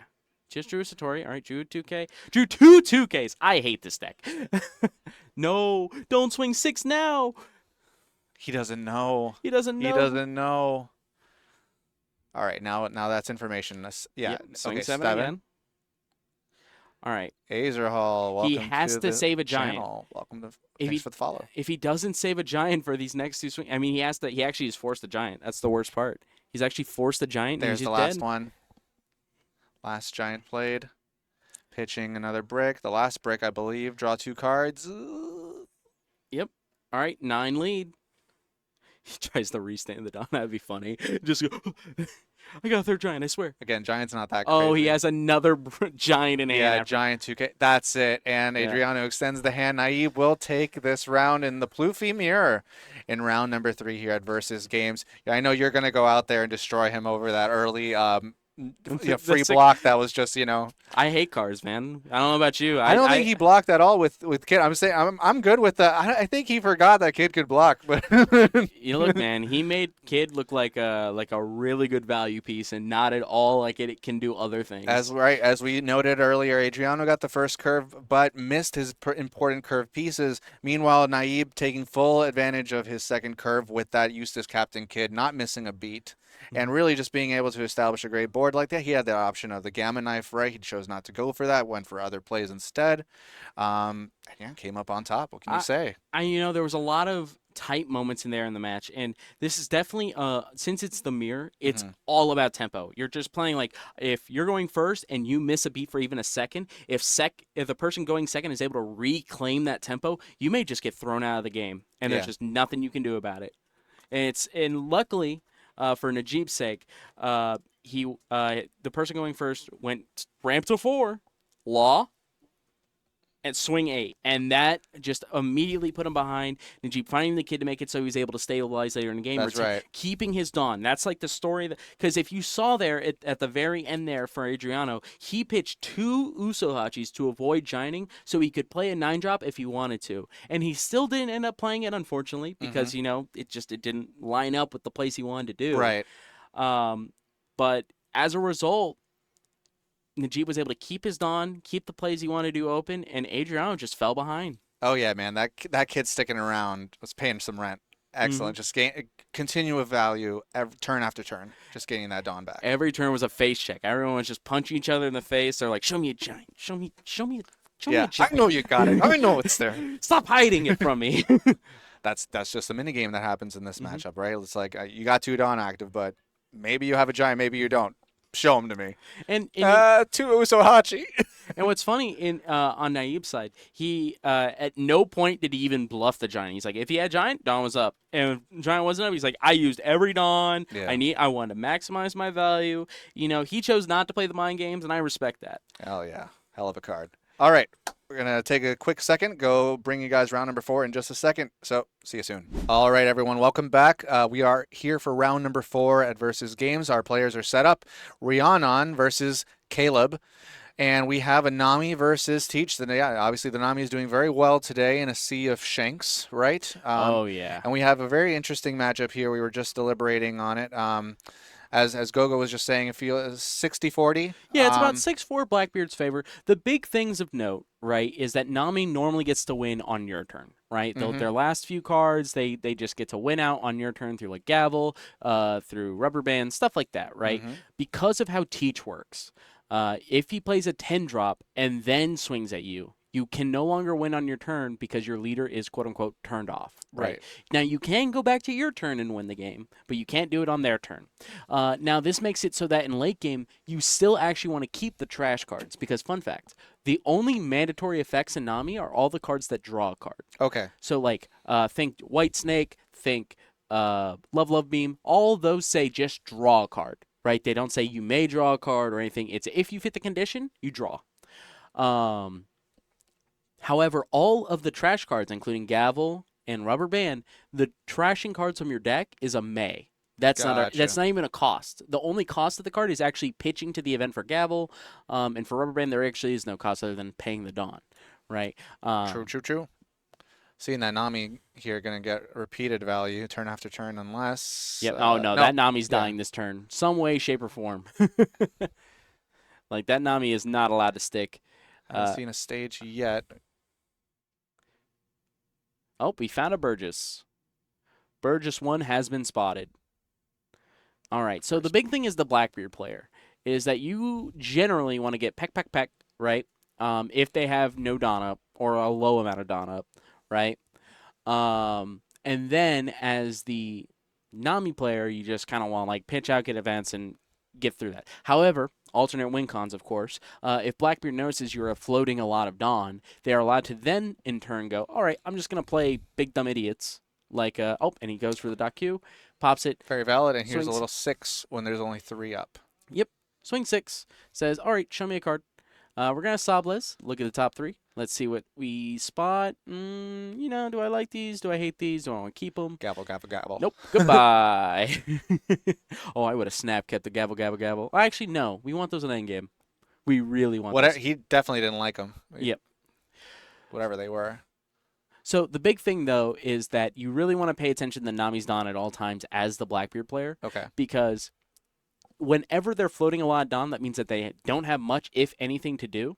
And that means that you're allowed to just build. You're allowed, think of it like you're in Civilization, you're building your empire. You're like, here's a 4-drop, here's a 4-drop, here's a 6-drop. And another thing to note, because the dock queue is out, and obviously we're not going to like try to swing at that anytime soon, that means that we are not going to play another Nami for a long time. That is a nice check that the Blackbeard has, doesn't it? Yeah, normally the Nami would swing at it because they're like, whatever, draw a card. But the thing was, he had 2 cards essentially that said draw a card on them.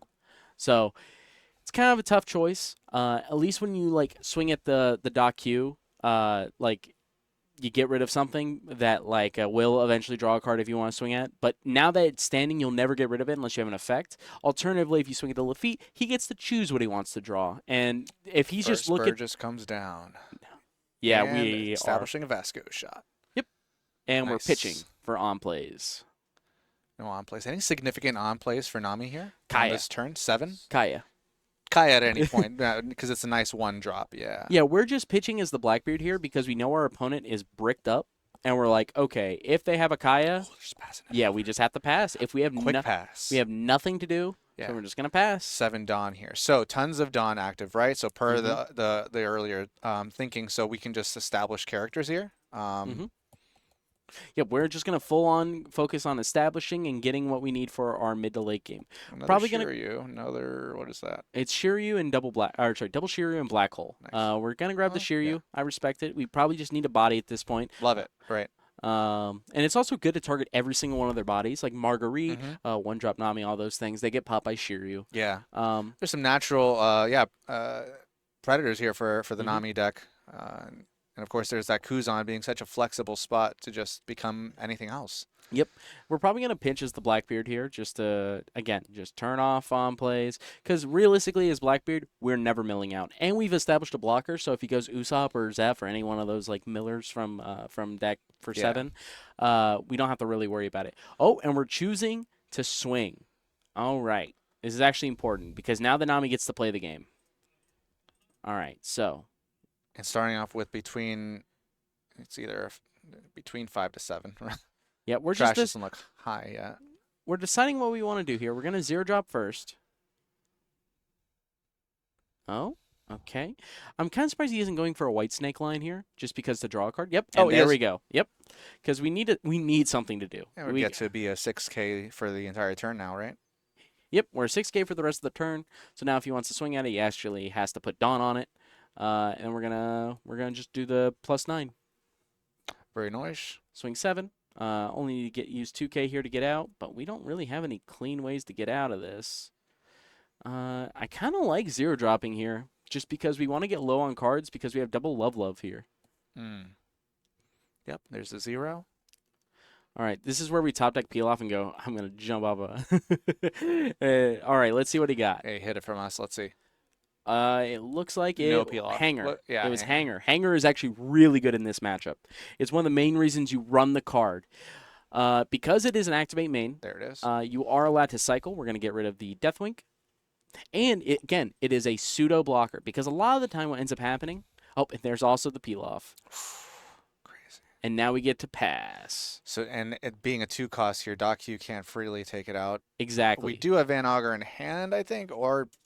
it could land in the trash and be replaced with Kuzan, so line is possible. The way we should be thinking about it as the Nami player is it's like, okay, sure, yeah, you can do all that to pop a Hanger. 2-drop, yeah. Yeah, instead of playing a Jesus or playing a 10-drop or playing something that like I actually care about as the Nami player. Now, I do want to mention this because it is actually incredibly important. Ooh, the 10. Oh, we have nullified the Hanger, so we probably aren't even going to swing at it then. 5 lead. Show me some cool numbers.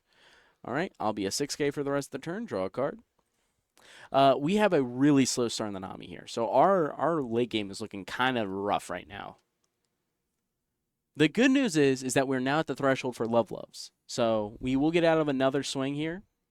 Yep, big number. Mix 2, welcome. Thanks for the follow.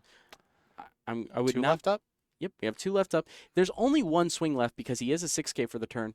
We are opting for... Interesting. Because we would draw a card off a love here, would we not? Because we have 5, I thought. Oh, no, we're just opting for the rubber band. Wants to keep the... Good mill. Good mill. Pretty good mill. 5 lead, 6K leader.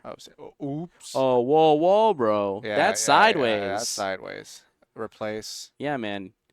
You better sack that right now. I mean, to be fair, as the Nami player, I would swing at that thing in a heartbeat. 1000%. Like, that thing needs to go.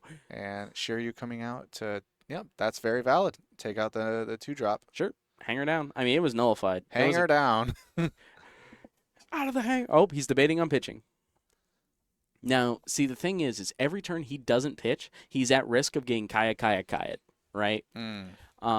Which doesn't super matter right now, so that's why I think it's a good time not to pitch. Did you note Kaya in hand already? No, he has no Kayas, or let's say he just drew one. But the big thing is if he, read. Yeah. Oh, he drew another hanger. Hanger's big. Hanger's good card in this matchup. Got double hanger actually. Yeah. Yep. All right. Pitch the Zeph. Draw a card. Play another one. Give me another card. Goodbye, Impel. There was like 3 Impel down All-Stars in a row. Or 2, rather. But, like, remember, because there was the mill, and he just hanger cycled, and he was like, oh, there's another one. Brilliant. Perfect. That's what I wanted. 6 Dawn left. Yeah, pass it back over. So, while in the mid-game, Teach was certainly ahead, he has not established any Burgesses. And keep in mind, when he goes for game, he needs a 10-drop to make it so that the Nami can't win on their turn. Yeah, we only have the 1 Burgess so far. Yep. All right, so hang her down. Hang her down again. Pretty good free, pretty good. We're going to pitch for the leader. Batter. Okay. All right, so looking like Jesus is roughly a 7 or 8K. Here we go with a little punch. Yep, we're going to love out, draw a card. Boop. Is that another white snake? It is another white snake. All right, 12 lead. I guess we'll take this and on. there is a Kaya now. Yep. Yeah, 12. Trigger! Rubber band. Oh, that's a gavel. Oh, that was a middle gavel. All right, 10 drops down. Nullify leader. Sure. This is rough. Because one, I didn't see another 10 drop in the Blackbeard's hand. And I don't think he can I wasn't sure if I think I saw one, but it was a different art. He leadered ability, but he just played a Kaya. Oh no. That's bad. That's really bad. What? Did he draw off of it? He attempted to draw, and the opponent reminded him.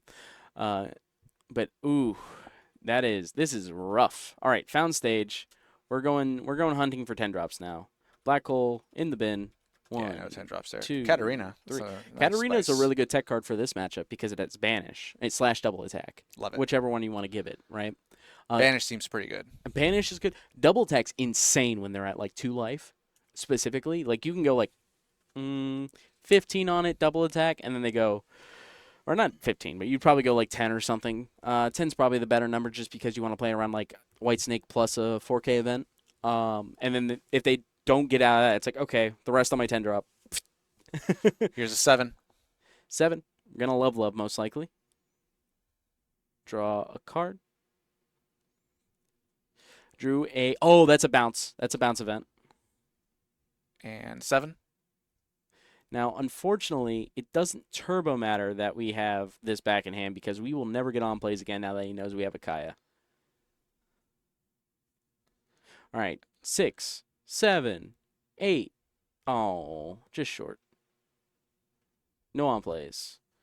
8 lead. Would you like to worry about this love? Draw a card. Yeah.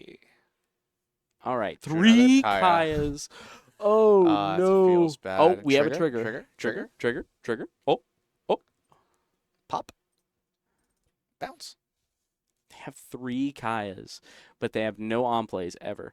Bottom deck the Burgess. Blade. That's crazy incredibly important. And establishing the Katarina. I'm kind of surprised he didn't hold that for his turn because he could have bomb decked the Katarina and the Burgess. Yeah. On this turn. But like now what are we doing? Like we're just going to swing at something for a decent amount? Maybe, but then we just eat the Vasco. We need to get a card out of this guy's hand. I think we have to swing 7 at the Shiryu, see if he gives us a card. Oh, wow. We just float 10 Dawn. I'm kind of surprised. Do you agree with what I'm saying here? I think if we had swung 7 at the Shiryu, right, because it's 7K, he had 1 card in hand. If he gives us the card, he can no longer leader ability plus play a thing. Freely, yeah. I feel that. And look, and now we have a 10 drop. 10, yeah. Yep, we found a 10 drop, but now it's like, okay, he's going to 10 drop and he's going to leader ability. And now what? You just let the Shiryu go, right? And just rather than try and save it because you just put yourself at a weird deficit. Yeah. Big boy, big numbers. 12 lead. I mean, we've already spent through most of our other things. Oh, we have another trigger. Rubber band again. Oh, there's a gavel. Goodbye, Nami. You were worthless in this matchup. I guess we'll take another 12. Trigger. Peel off. I mean, I guess if we don't want to draw him in the early game, might as well put him in our life, right? Oh, that is fair. There was an active 10 cost to block the 7K swing at Shiryu. Fair. Yep. Yeah. So. Oh, that is true. I forgot about the 10 drop blocker. Yeah, it's just that saying he's rocking mixed starts. So. Yeah, it's so trippy looking at everything. I thought it was no. Didn't the 10 drop turn sideways? Because the turn before he played Katarina. Yeah, he played There was no 10 drop standing up. Don't lie to me. I'm pretty sure. Got him. I don't know. I won't go back. I could have swore I thought all the 10 drops were sideways. Anyway, go to our turn. 12s. We're going to start with a peel off, draw 2. All right, so we are 10 drop hunting, and we found him. All right. This is now incredibly hard as the Nami player. So, things of note. We're going to play this 10 drop, obviously, right? Wait. Oh. We have to play the 10 drop first in case he can win the game here. I don't know how many cards are in his deck, but if he does not play this 10 drop first, he could, in theory, lose the game, but I think he has too many cards, so it doesn't matter. It's fine in this scenario, most likely. That not wanted was active. Huh, that's crazy. I thought it wasn't active. All good. Strong think. I mean, he has all the Kais in the world in his hand, but, I mean... He's debating on taking the swing, which I respect. I think we have to get out of this swing, though. We're almost forced to, in the sense of, but we have so much power. We start with a white snake. I like it. Okay. Draw a card. Bam. And then we gavel. Currently, the Nami can counter to 0 because he's not played the 10 drop yet. But we do not know how many cards are in his deck. So we don't know if he's close to being milled out or not. All right, trash 2 from the top. Yep. So we're currently at 10. We need to do it one more time. Deck count-wise, it looks like it may be between 10 to 14. So maybe I wouldn't be surprised if we white snake again. Just because then we can give him a 2K. Yep. There it is. Yep, go to white snake, draw a card. Give him a 2K. Goodbye, Apis. Bam. Goodbye, Apis. Goodbye. You've done your job. So funny enough, because he's a 7K leader now, Katarina doesn't matter. Shiryu doesn't matter. It is the only thing that can swing are the 10 drops. And there's the 10. And now we go 12. Yep. Nope. And we take. He's starting off with a 5. Sure. Yep. 5 lead. We're a 7K leader. Awesome. 12 lead. Sure. All right. I mean, we can just take this one. See what it is. Trigger. Third rubber band. Yeah, that's. Oh. Good. Good mills. Yep. Another 12. Yep. And 7K. we 100% live this. Yeah. He's asking for 5. No, he's just debating on what he wants to do. Because he's making sure on all the boards saying everything. So mill 2. Yep. So he's currently. We're very close. Trash that. Mill 2. I think we're very, very close. Yeah, I think that's 3 cards in deck. Yep. And he's out of the swing. Yep. Pass. And he has on plays. No shot. Wait, I'm pretty sure he has on plays. If not, it doesn't matter. Doesn't matter. Head peel off. Awesome. Broken deck. I wonder how stacked that life was. Triggers. Not very. Oh, Not there were very. 2 stages in there, hence his trouble of finding stage earlier in the game. But Rhiannon will win, going 4-0 with Nami. And in the sea of Shanks, I'm sure he's been doing quite well, if he hasn't run into Shanks already. Beating his rougher matchup. I notice he's now off of the Cavendishes now. because he was on Cavendish. We didn't see Cavendish's in his deck. You get to see his entire deck whenever we play against Basically, Nami. yeah. That's the idea. That's the idea. Though I think the big thing to take away there as like at least a viewer for most of that game is that the Blackbeard just fell behind because he couldn't find his Burgesses. His mid-game, he wasn't establishing bodies that mattered hardly at all. He also just played into White's neck pretty hard. Like there was multiple times where he like swung 5 at 6 and then like swung 5 into 5 and then got White Snake.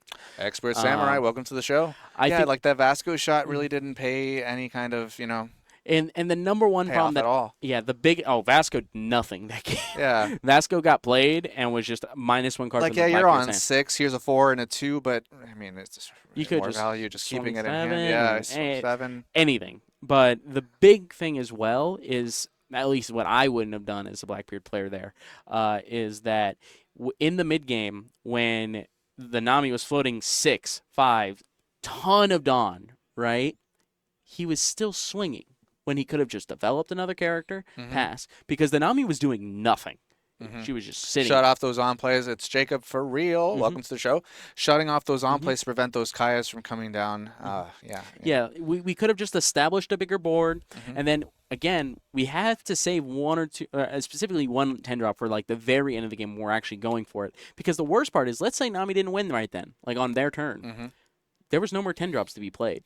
Right. Like if I have any event in hand that trashes a card, draws a card, anything, I still win the game because you don't have a 10 drop to close out the game. Exactly. So just unfortunate for the Blackbeard player, but that's how it be sometimes. So Nami will go on to be 4-0. There's other Shanks out there. There's so many Shanks out there. I don't know if he's run into any already. I'd be surprised Shanks if is he a didn't. great matchup. Shanks is so excellent good. Excellent matchup. It's like, wait, what are you doing every turn? Playing 1 card a turn. Yep. And swinging a small number at my leader. And then we have, still represented in higher numbers. We'll have to see how the Ploofies are doing. Of course, we did feature 2 of them in the previous round, right? But yeah, Dofies, maybe? I was speaking to a couple of the Dofi players. Some of them lost to Blackbeards because they got hard triggered on. If you caught up to Pooby in between, he told me he just beat a Dofi as Blackbeard, and I was like, what? Yeah, I mean, that matchup is... So first off, a lot of Blackbeards are having to go back on the Doc Q Van Augur line because you can't beat Dofi without those 2 cards together. Shiryu just doesn't do enough. Sure, you get rid of their like 2-drop teach, but like that's not doing enough. Yeah. Because it doesn't retain value by popping more and more things throughout the turns, and you don't draw a card. There's a number of reasons. Yeah, without Jinbei in the decks of Dofi now, you can really capitalize on these removal cards of yours to, manage the board they do have, because they can't suddenly generate a ton of bodies anymore like they used to. 100%. And the other big thing, I will say this as a Dofi player, if you're playing that matchup and you do let's say you're going first and you're like, all right, swing 7 leader, activate, reveal, play a character, and they go, cool, first trigger, finger pistol. That game's like over 9 times out of 10. If it's ever the first trigger, you're just like, okay. Yeah, that's it. You're just like, and then to make matters worse, if you see there's berries in life trigger, like crazy deck. Well, it's the way you win that matchup is just playing early tempo, and it's like swing, swing, swing, cool. And if you lose the first body you play, it's over. It's just so done as the Blackbeard player. Yeah, it does feel like it just snowballs from there and just goes, feels bad. Yeah, I wonder how that Marco's doing. He lost. Oh, he did? To the Nami. Oh, that if it's not Lucci or another deck that's out here that you don't want to run into, that's the one. So funny enough, you know what Corpus is playing this round? Greed. For people to stream, he's playing against the only piss kid in the tournament, dude. And he lost to the Piss Kid? Yeah, I mean, that as a Shanks player as well, spoiler alert, I agreed was playing Shanks. That matchup is annoyingly frustratingly close depending on how you build your Shanks. If you were more like for the control variant, you probably have a solid time. Chances are versus like rush variants, pros and cons, right? Because you can play pop Shanks to easily deal with everything that they drop, right? But also, you could use your rush units and get some early pressure in there and put them low. Both have their value. The big problem is that the matchup's still frustrating the Shanks player because normally you get to retain so much value throughout the game because you go, yes, by the way, the kid is the yellow kid is undefeated currently, but Crazy deck. The big thing is like you're like retaining value because you're like, oh, use leader ability, get out of this swing, out of this swing, and then the yellow kid goes, cool, 8-drop kid, 8-drop kid. And there's all your life, and it's just trashing of life, mixed with like turning that Hawkins into a blocker, and then just losing a life like that too. It's so annoying. What a silly card that Hawkins. It really is annoying. Even if you have like all the divine departures to deal with, like the 7-drop law. Again, it depends on how you make your deck, and even then, I feel like it only becomes slightly more favorable. It really doesn't change too much. So frustrating deck. I believe we had agreed on that same matchup here at Versus before, and I think he lost it on stream too. I'm gonna be honest, just a frustrating matchup. That's one of those matchups I haven't bothered grinding as like a player myself, because if Yellow Kid was more popular, I'd probably be. That's it for me too. Yeah, that's it for me. I don't. Yeah, like if I run into one, okay, that's fine. Shanks. I've flown by the seat of my pants. I play Usopp a lot, obviously, and that matchup's not bad, especially if you win die roll. Because if you go first, they go, cool. Into Shanks or into Yellow Kid? Yellow Kid. Yellow Kid, yeah. Okay. Yeah, I have to practice my Shanks matchup. There's too many. Yeah. There's so many. Anyway, the thing with Yellow Kid is a lot of the time you win die roll, it's pretty easy, but I haven't really grinded that matchup because it's just not popular enough. There's not like enough like acknowledging breakpoints and just trying to figure out what actually matters in the matchup. Like, they've gone down on 8-drop kids because they know that against a lot of the weird rush variants, they're losing a lot of life, and they're also losing a lot of value through like 5-drops and such. They're like, okay, well, I should go up on 7s then, and then I can also like make it so I'm using my leader ability more. And now they're going back up on 8s. It's so weird talking to Yellow Kid players. I mean, give it up to him. He's undefeated right now, and again, there's a lot of Shanks here, so if he feels comfortable in the matchup, he may have brought the right deck. Yeah, absolutely. Well, we're gonna take a quick one right now. We'll bring you round number 5 in just a moment. We're going to 5. 5, yeah. Yep. Oh, we're cruising through. All right, see you soon. See you soon. All right, welcome back. Here we go into round number 5 at Versus Games, and I believe we have a returning player here, Naib. Najib is back. Yep. Thank you. God, I just rehearsed it. Najib is back. Yep, Najib is back on stream, and we're actually seeing one of the only people on Yellow Kid for this tournament. Yep, This is the only person out of 64. The unique kid player here. Dude, die roll happening. 8 for 6. Yep, Luffy wins it. Luffy wins the tournament. The die roll. Luffy wins. The die roll. No, you're good. Yeah. You're good. But this is a really important. Oh wait, hold on. Wait, what's happening? I thought we just did the 2 die. It seemed pretty good to me. Maybe they like chose like even odd because they didn't agree to a thing yet. I never do even odd. I hate even odd. It's whatever. You're a special kind of human for that. Oh, that's a snap keeper hand if you're going second, and if you're first, you got to peek. Yeah, I was looking at the kid's hand. Purple Luffy had 7-drop Luffy Taro and 1-drop Searcher. Great. And he also had Eustace Kid. I don't know if he's first or second. If he's second, that's a snap keep because he has Eustace second Kid. For sure. Yeah, all day. Yep. If he's first, you might send it back because you're looking for Zorojoro and a thing to play with. Got the sound loader on him too. Yeah. So. Oh okay. my God. So I get he will be taking the first curve, Josh. And. All right, top 5. Schweitzer hand, welcome to the show. 1-drop blocker has been found. Now so funny enough, I love that the only deck that runs 1-drop blockers right now is Yellow Kid, even though their whole deck is making anything a blocker. Right. And it makes sense. If you play the deck, it does make a lot of sense. And it is a conditional blocker, right? I mean, there has to be another Supernova. Yeah, but that's all you play. That's everything, yeah. And not only is it everything you play, you're playing some big dumb idiots behind them too. You're like, oh, here's a 7-law. Oh, and a 1-drop blocker. Yep. Oh yeah, man. I'll get rid of that 7-drop blocker or 7-drop thing first, so you don't have blocker anymore. With Najib's first Searcher law. All right, very good. Next turn, we're going to be ramping, playing the 5-drop kid. Yep. Now, funny enough, one of the few decks different than his last game. This is one of the few decks that can deal with a 5-drop, right? Consistently, rather, because they do have that Punk. Nami. They also have Damn Punk. Oh, Damn Punk. Yeah, that's a damn good card. All right. Takes the first one. No trigger. That's a free hit right there in my eyes. You know what's pretty good too is that that X-Drake that rests, right? That's annoying. That's that card such is an annoying really good. card. 2K body. Manga Kid and Swampy Style just in time. Welcome to the show. We are Manga Kid, such a flex, man. Dude, he has one of each kid art. He has the Manga Kid, he has the PRB Kid, he has the All-Star Kid. That's right. And I don't know if he runs a fourth kid or not. Is it the SP or is that one of them? If he's on 4K, that has to be the fourth one, right? Yeah. I think he's on it. So we're gonna see if he has removal here. There's the no Basil Hawkins. removal. There's the Basil Hawkins though, giving it blocker. Such a dangerous card to be a blocker. Mm-hmm. Of course, when it's used for its job, right? We will trash a life. Yep. Has blocker. And look, there's the TCG evolution. The little I don't know what you call it, like gizmos or whatever. Like they're accessories to show what's going on. Absolutely. Love them. Love that they're being used, especially. So here, it's tough, right? With the Basil Hawkins, do you hold a swing or do you just go for it? I think you just have to, man, because like the key thing to remember is that next turn he's gonna play a 7-drop, and if he does, then he's gonna give it blocker anyway, and it's just gonna get a free swing in. Yeah. If he wants to block a 5, go crazy. Yep.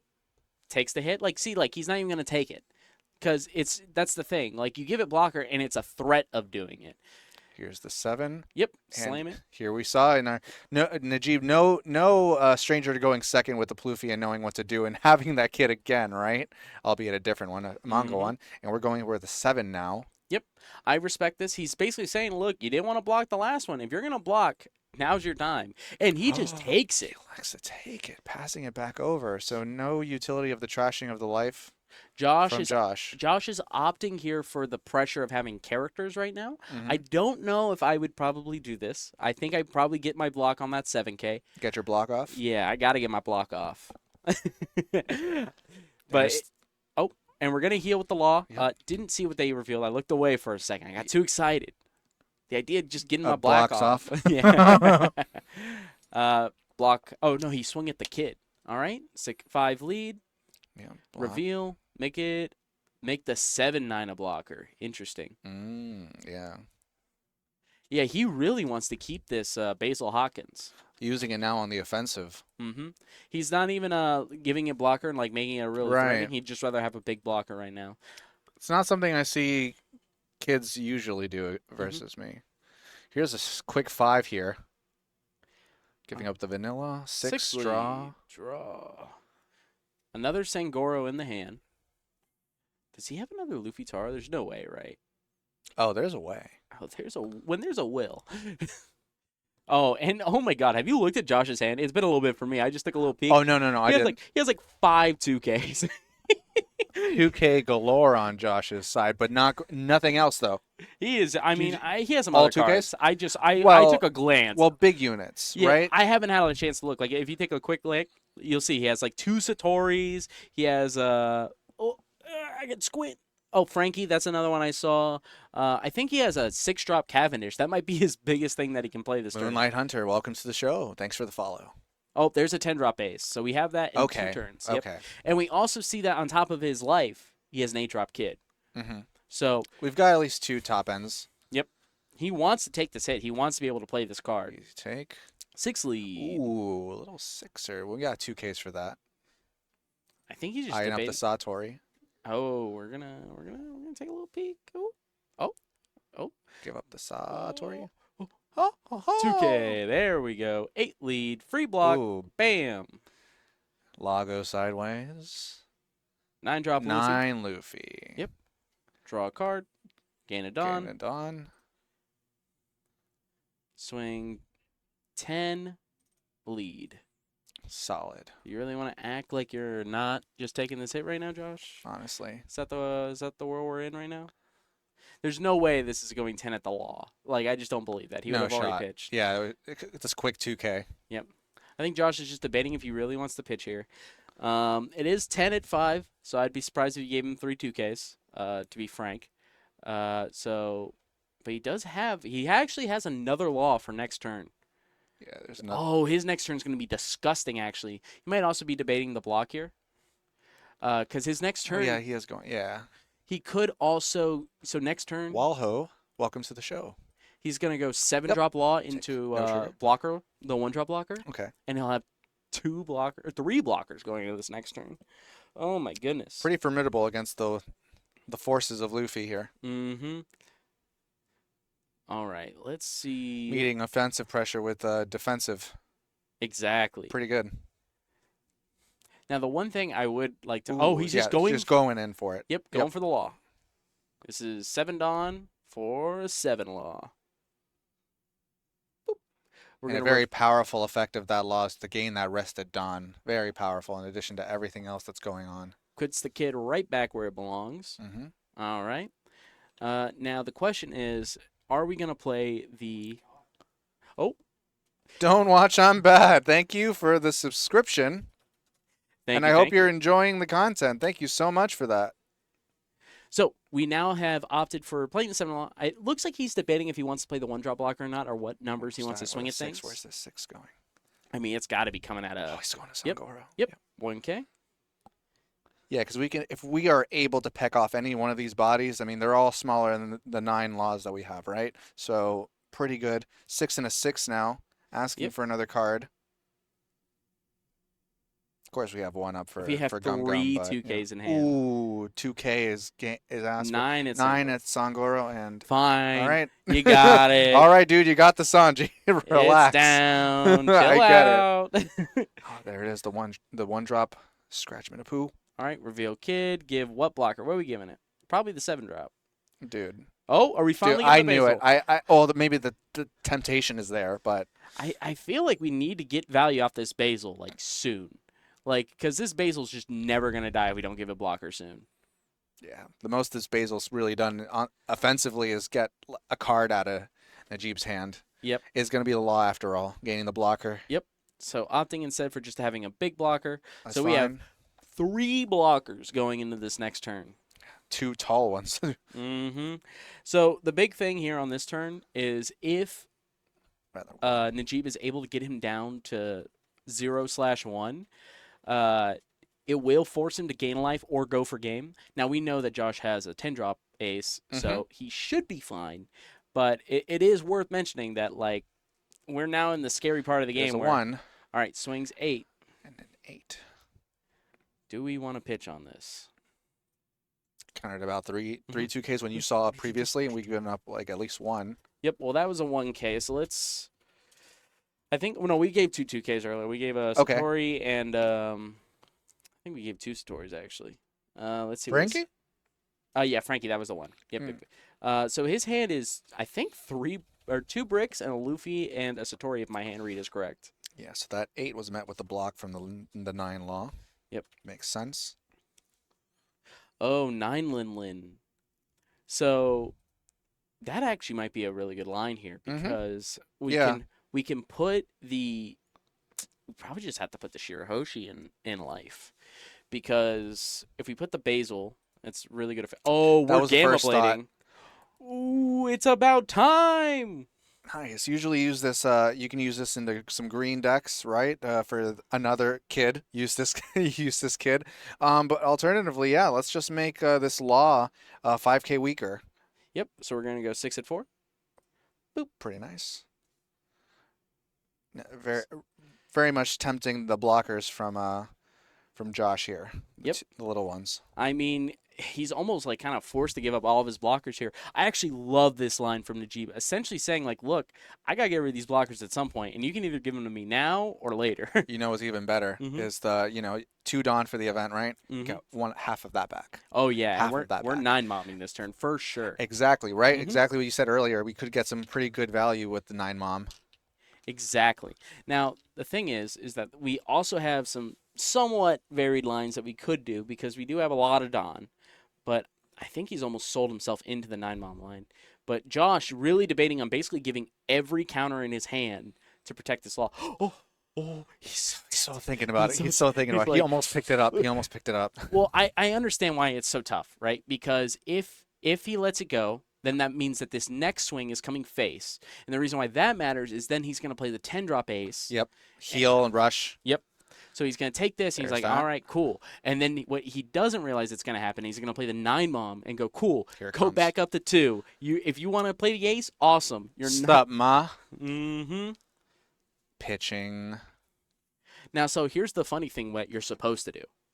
You're supposed to put it on whatever you choose on top of life because it's face up, and he won't be able to give something blocker. I don't know if Najib has the wherewithal to 100% know that, but he is doing it 100%. Excellent. Yep. Excellent. Good play. So now he cannot give something blocker unless he plays a life gainer or something to manipulate his life. And Najib is at he as well doesn't get to heal with that with that ace either. I mean, he can opt not to heal or choose to heal. That's fair. It just now he doesn't get to get that and rush. I would not be surprised if he does the kid line here. Kid line does not seem too bad. The problem is that you still will only have one. You'll have the 2 natural blockers on your side of the field. Prodigal, thank you for joining. The Dawn was actually already restood from the, or rather gained from the Gamma Knife. Yes. So. Yeah. Yep. Exactly. Yeah. Nope. So all is square. All is square. All is square. All good in the hood. All right. So what are we going to do here? I mean, we have to start swinging at things. He has so much life. Roger. So more than likely, if we play the 8-drop kid, we're probably going 7 at something, or maybe even go 10 at the 8-drop Luffy or 8K Luffy, like 7-drop 8K Luffy. Yeah, I mean hand size in Najib low.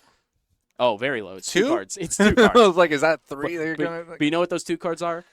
2Ks. So he'll get out of one of these swings for sure. But Josh is really sizing up his options here because if he chooses the ace, he can gain a life and just choose to give something blocker and get a swing off at the law and getting another blocker. I think it's a little greedy. I think that we can get away with just going 8-drop kid, swing like 10 at the Luffy because he has no Don up. So he can't giant. No Don up. Yep. Oh, we're just opting for 9 at 8. Oh, that's a slam 2K. Slam 2K. There it is. Bam. With that pretty Sanji. Dude, that Sanji's so Which one nice. is that? The finalist Sanji? Yeah, that's it's either finalist or top player. It's gorgeous. It's from Nats. It's so nice. It's so nice. It could be. It could also technically be winner. It's not winner, but it could be. It's quickly. It's not. But it's not. Based on this line, he's almost certainly playing 10-drop because it is the only thing that makes sense with this line he has chosen. So he's gonna go. Oh, is he going 7 at 6? Okay. I think Josh disagrees. I'm just surprised that if he was going to do this line, he didn't go 10 at the Luffy Taro, forcing 2 cards. Cleaner number. Yeah. Only 2 cards in hand. Exactly. Yeah. Asking for all the cards in hand. Yep. So now he's doing the kid line, but now we're not. Okay. What Maybe not. Maybe he. I mean, as we're saying it, it's like Josh can hear us and he goes, "Yeah, you're right. That is a bad idea." But on this horse. No, this horse. Have you seen those things on Twitter where it's like it's like horse test racing and it's like it's a PNG thing and it's just like these like bunch of rainbow colored horses bouncing around trying to get to the carrot. And people, that sounds hilarious. No. The thing that makes it hilarious is people make hype edits out of it. They're like Scion 1, and it's just like him doing like the Venom dunking him thing with him like superimpose. It's so sick, dude. It cracks me up every time. Still deciding on what to do here. The thing is, Purple Luffy has a massive tall board, and the kid has not put a dent in his life, especially since the 9-mom came down and put it back in. And that's insane because this is Purple Luffy. This is a guy that draws his own life on average. What is occurring is a great example of a. Oh, and we've chosen the 10-drop line. All right, and he's choosing the gain life, not going to do the rush, and we're going to swing 5 lead, snap take. Gum. It's Gum. Nami in life. That's actually massive. I don't know if Josh has a trigger. More than likely he does, because you need to, because you know what the Nami trigger is. Right? It's a conditional draw, isn't it? Yeah. Well, no. It's activate main of the effect, right? So it says activate this on-play effect. Yeah. And basically what it says is discard a trigger. Yeah. And then that's it. It requires a pops trigger. a 5, and then draw a card if you have 4 less. Welcome Sable Flag. He does have triggers, but I think they're all 2Ks. So if he takes it, he has to pitch a 2K. Yeah, like beige or something. Opting for 7 lead. I like it. I like it a lot. So he swung 7. With the effect. All right, chooses not to trigger the Nami. Needs the counter. Right? Definitely signaling he needs the counter, which That's a read from Well, he doesn't want to. Perhaps. Well, the big thing is like you're pitching a 2K and you don't have much counter in your hand in the first place. Right. That's what I'm saying. So Najib could possibly read that and just go, okay, well, you would have if things were all chill in your hand, but exactly. they seem to not be. All right, so we're swinging 9. We're pretty much say, like, give us one of these blockers, man. Like, stop it. Just stop. Give me a blocker. It's been so long. You have these guys, like, one of these blockers was played on turn 2. And it's been here the whole time. She's watched all of her friends die. These chump blockers. This Shirahoshi has seen trauma at this point. It's like she's looking at like Godzilla being like 4 Luffys like climbing up, and she's like, I've been here for so long. As Josh here, like it's getting a little dicey. You know, at a certain point, like at full gas for both sides, like the unstoppable force meeting an immovable object. But the cracks are in the armor here for Josh, I feel. Really good trigger because that just drew a 2K and a 1K, and he's gonna pitch a brick if he wants. What's he gonna pitch? Trigger for Hawkins, if you didn't know, is draw 2, pitch 1. Yeah. Gets rid of the Nico Robin, which is the 1K he drew off of the 9 coming down. I like 9 a lot. He's just trying to make it so if Josh does block with the 9K, he has to spend a card. Yeah. Yeah. And if he blocks with the 9K, that means we can swing at it. 1000%. Really forcing the chump blockers to do something here. They have to do something. Like Josh doesn't want to give up 3 cards. Like, and it's going to be the Scratchman first, I would presume. Oh yeah. So Josh threw those triggers and like just the raw draw of what he's had. He's now has 3 2Ks in hand. Oh, there's the 9 block and pitching. The Nami we knew about. Okay. All right. Najib now debating. All right. Oh, opting for lead. 10 lead. Has to be. We still have 8 Dawn. Mm-hmm. Yep. The Scratchman will be paid. 1 chump blocker left. Leader swing still to occur. Yep. And the crazy Trafalgar Law swing, which is yeah. possible. We did see that from what's Najib, his hand? It's just a bunch of 2Ks. I'm surprised he doesn't just go. I think it was 2K. Gum Gum. Yeah, he has a Gum Gum. He has a 2K. I don't know what the last card is. The big thing though is I think he's probably gonna swing with the Law this turn. I think he might go. I think he's gonna go like 7 lead with leader, and then just go cool. Rest on Law. Dang, he flashed it really quick again. I'm not wasting my time. We'll leave 1 for Gum Gum though, won't we? Or we just use all Dawn for power here. Yep. I think he's trying to sell himself into playing this 4-drop, and I don't think he needs to. I really don't think he needs to play because he has a Hitakiri in hand, right? And it would destroy something later. But I think it just is better invested in swinging with the Law. And the best target with that would be the Scratchman Apu. That's gone. Yep. So I mean, we're not worried about the minus effect right now. It'd be later. So 7 lead. Let's see if he does the line I'm thinking. Leaving a 1 separated for the Gum Gum for sure. So this is going to let him go. It's Usohachi. It's another very good card for late game. Yep. So, he's not dying anytime soon. Oh, my goodness. All right. Debating on the block or the pitch here. Only needs to give him a 2K and a 1K. But he's going to opt for 2 2Ks? Do my eyes deceive me? Do we not want to give him the 1-drop Luffy? That's X Drake and Satori, indeed. Yep. He has a Searcher Luffy he could pitch, but he is opting to keep it. And then the Law swings for 7? That is 4 Dawn, I believe. No, 5 Dawn. Yeah, that's 7. Yep. Because 6 is yep, 7. Oh, so you gave me 2 2s. When you could have given me 2 1s. Yeah, that's 7. Yep. So now you have to give me a 2-1 now. Like, if you take this hit, you're crazy. We still have 2-1 as an option for counter. We are taking it. We are now so scared. Oh, and by the way, I want to bring this up again. Najib has the bounty. He's had the bounty for so long. Thank you. Yes. Oh, yeah. He's, look, you can see it around his head. He's undefeated into this round. So on top of whatever happens in this round, whoever wins this will get a tournament kit because of the bounty system. And we'll go a little bit more over that a little bit later, but I just thought it was fun to bring up. 1000%. All right. Another fun layer to this match. We're layering up the Dawn. Indeed. We're seeing what we want to do.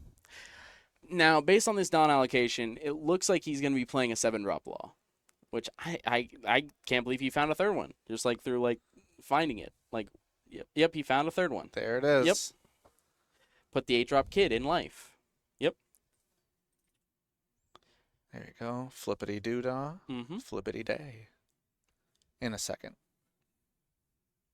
Yeah, that rested Dom is so powerful. Yeah, Najib knows that like this game is over on his turn if he's able to keep 4 of these like big characters. Heck, even the Law could like end the game next turn just because he has 1 life, and we know it's a brick. 6 and a 6. 6. Kid on kid action. All right. This is tough. We might let this go. Yeah, I think we have to let that go. Okay, 9 where? Yeah, I'll give you a 2K. All right, good, 2K. Oh, no, I like this. We're going to giant early because we want to keep the Usohachi. So we're going to giant now. We're just going to draw 2. Draws another Gum. And 2K? No, it's a Nami. 1K. So 10, and we can pitch here. I think it's better to pitch here because we just have a big swinger. I think it's just better on average if we pitch. Because if we keep the Usohachi, right, it's just doing the same thing as like a big swinger. So nice. So and pitched. So I think we'd rather have the big swinger because it gets to keep its presence. It's 2 Don being spent for. It's probably another blocker. Another Shirahoshi. Shirahoshi. We know one of them's a Luffy. Yep. Luffy search. Top 5. Grab. Oh, that is bad. That's really bad. We're grabbing Grab a break. Another kid. Yeah. Can't search yourself, and the rest were non-targets, right? Yeah, there was 2K Beige Capone, which is not a target because it's a Fire Tank Pirates from set 4. Second Shirahoshi has hit the board. Yep. Cool. So we have 3 blockers. Yep. Again. Yeah, just gonna group them together so it's easier. Yeah, I respect that. Love it. I respect that. 1 life. And we know it's a brick, and we knew he just drew a brick. Like we played a 1K to draw a brick. Hand count. The rest of it is what? 3? I can't see his hand, so I don't know what's going on. He's picking it up now. Oh, there you go. 1, 3 cards. 3 cards. So he has a 2K. That's it. He has 1 2K. He can get out of. So I think this is Najib's turn to do it, isn't it? Oh yeah, hit the game. We're going to close this game out right now. We're going to try our best at least. And even if we don't, to be honest, we could still just live next turn because we have giant. First Shirahoshi hits the trash. Yep. 10 lead. Yep. That's going away as well. Cool. And now we can spend our Don here on. Yep. I mean, we can put a Don here on the Luffy Taro. See if he gives us a card. Oh, opting for a Fiverton. A 5. Thinking about this. Strong think. This is truly testing the hand. Gives 2K. The 2K. Interesting, right? As an Najib, you gave me a 2 and you could have given me a 1. That means we're not giving anything. We're only going odd numbers here. We're sticking to odd. That was information. Cool. Because as you said, sticking to odds now. Yep. So we can swing 5 with the Law here if we want. Like that's a big thing that we're allowed to do. And if we swing 5, we could get another 2K, or because we know one of those cards is a brick as Najib. We don't know what the other card is. We know one life's a brick. We know one card's a hand's a brick. So the most amount of counter he can have is a 2K.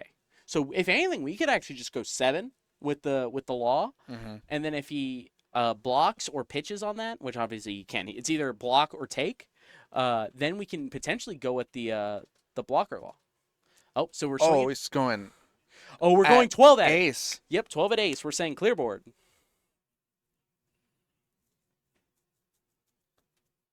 I'm kind of surprised we didn't swing the 5 first. Yeah, because this is a free block. We just took it. We just took that. We took that on the chin. We had a blocker. Hello, leaving 2 up. We had a blocker, sir. Oh. Sir, why have we done this? I think Josh did he just forehead himself? Like oh no. Like, because I'm fine with this. Like, if this exact thing had happened, but he had done the reverse order, I'd get it. I'm like, we need to save the blocker in case he goes big with the Luffy Taro. Yeah. But because of this order, it's like, that was a free block. Indeed. What is it about free blocks today that are just, like, not being paid for? I'm allergic, man. Everyone's allergic. It's spring. They're like, blockers? Ugh. You know, some want to get their blocks off and some don't. I don't get it, man. So we're trashing a life with the kid. We are going for game. 9 lead. We can just take this. We combo out here easily. Yep. And we giant. Giant pitch to Don. properly sequenced. Draw 2 cards. What is that? 2K 1K dud? is a 1 break, 1K. but it doesn't matter. He's just dead. Yep. That's it. Oof. All right, Najib will take it round number 5 here at Versus Games and continues the bounty train. Yep, and we're going to be going straight into finals here as fast as we can. Hell yeah. It's going to be Purple Luffy versus Nami. Oh. I mean, we're favored. I didn't see that coming, but yeah. I mean, Purple Luffy's favored for this matchup.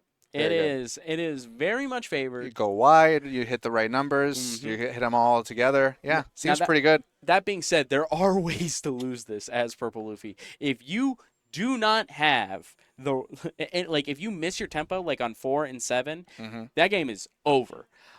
That game is so done. Because if you go to your 4 Dawn and go, search her well, that is it. You are not going to win that game against It's Nami. really downhill, isn't it? It's really, the chances are not in your favor. Hopefully the bad luck doesn't start to happen here for Najib. Yeah. So in last round of the tournament, like, oh. Look, this isn't even a die roll matchup. He hasn't gone first at all in his games with us here on stream. He's had the Eustace kid every time, though, which is the #1 thing to have when going second as Purple Luffy. That's true. I mean, and you're getting the manga flex, right? Dude, it's so nice. I presume you still, business as usual. You still want to take the first curve. I mean, ideally you want to take the first right? curve. First, second doesn't matter too much. You do want to take a first hit, though, because then you can go 4 drop and a 7 drop, and then they're on 6 on, and they go. The other big thing. Hey, thanks for the follow. Hello, hello. Welcome. The big thing is that if you are going first, you are not allowed to miss curve. And if you're going second, you're even more so not allowed to miss curve. Because the thing is if you aren't playing a character on 4 Dawn, your Nami, as long as they aren't bricking as well, will just run away with the game. Welcome. Thanks for the follow. Oh. We have a wild mark. Oh, wild mark running around. Anyway, so let's just talk about what we've seen both these players on stream already. Purple Luffy beating a Blackbeard as Najib, beating a Blackbeard and the Mirror now. I don't know what the rest of his match. Checks on them right now. Yep. Okay. Yep. Oh, thank you. Yep. Yeah. If people on stream didn't hear Mark just now, they are both currently getting deck checked. This is finals. They need to have both valid decks. This is a Bandai store. That's regional. right. We're doing things right. People are getting invites. Right. Most likely, both these players will get their invite, but assuming. Like, there's a chance of bad breakers, right? There's a chance that one of them could not. There's always a chance, I but suppose. Most likely, both these players are getting their invites. Indeed. So it's very important that going into this last round, neither has been, Nami doing some pretty strong things in this meta, isn't it? Yeah. It's just one of those decks where if you see the right matchups, it's a strong tier 2 matchup, like tier 2, tier 3 deck, because it's like if you dodge the bad matchup, which isn't that great right now, like Blackbeard, you do great, right? We did see Nami beat Blackbeard earlier. That's right. There were some questionable lines chosen by... some unfortunate draws, not having stage earlier, not having access to double Burgess at a certain point. Hey, welcome, David. Thank you for the follow. Regardless, things happen in that game. Vasco shot. There are ways to... Vasco shot was played.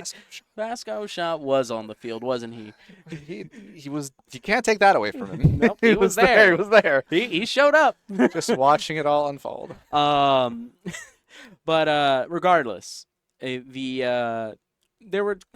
can win the match. It is very much you have to know how to play it. But Nami is very much unfavored in that matchup. But you have to play smart as both players. Yeah. But if you play Shanks all day, which is what most people are expecting to see, even at this tournament, a majority of players were playing Shanks. Yep. Fun fact, in our last round when there was 4 undefeated, there were 0 Shanks. So there was 2 Purple Luffys, there was a Nami and a Blackbeard. Nami beat the Nami beat the Purple Luffy, and then we just saw oh, sorry, there was no Blackbeard. It was 2 Purple Luffys, Nami, and in Yellow the Kit. X1 spots. Yeah, and Yellow Kit. No, in XO. XO. Oh, okay. Yellow Kit. That was the one I swapped to Blackbeard and Yellow Kit. No Shanks were XO. No Shanks were XO in round. I mean, a lot of them, I went, I don't know if you noticed this, a lot of mirror matches, naturally. When there's we started with 12. Yep. Yeah, a lot of them hit mirrors. I'm going to be honest. I think that Shanks is a very low skill floor, a very low skill floor deck to get into, right? But that does not mean that if you have no clue what you're doing, you can lose against a lot of decks that you don't know what to do against. Absolutely. Yeah. Or just succumb to your deck's inherent weaknesses. I mean, this is now going back to, I believe, Worlds, where the so famous, I'm sure it was passed around Twitter, right? That shot of his hand is just all 2Ks and just no gas. Yeah. Could be that, or it could be the reverse issue where it's all bricks and you just die to stupid 6s and first 7 it's like okay they took, and then just 6s after that because their hand is just dead. Bricked up, yeah. But I like to say that the deck feels like I call it like a samurai deck in terms of if you curve out God you just win a lot of times, but if you miss, what happens if a samurai misses? You're dead. The other one kills you. So I get that. The way I always like to go about it, I think that I like to think of it in the law of averages. I think that the average deck, if they're average rolling, just loses to Shanks' average roll every time. Like, I think that against Shanks, if you're not high rolling, you're not winning against that deck. True. Right? And even when Shanks is high rolling, his high rolling isn't insane. Like, it's very good. It's another day. You know what's coming too. There's a lot of things. All right, you're on 8. It's going to be Rayleigh or Dragon. Yep. What makes sense here?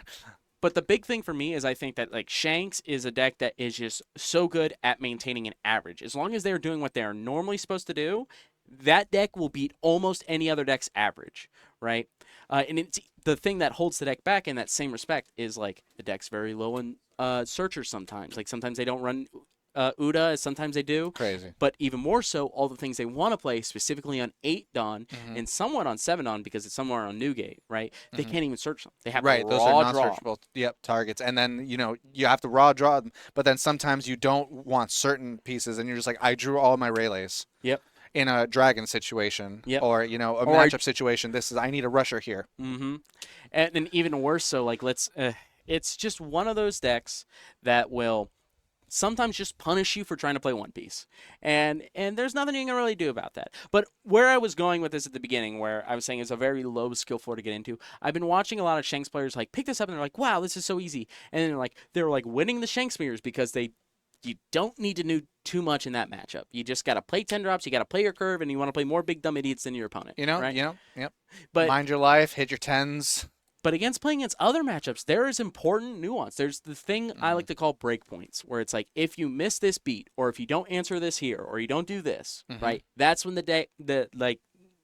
that's when your matchup just tanks, and you're like way behind in the game. And Absolutely. I think there's a good amount of Shanks players right now that are just taking the deck for granted, and they're not exploring what they actually need to do in the matchup. It's very enticing to see, especially earlier format when we were discussing. Earlier.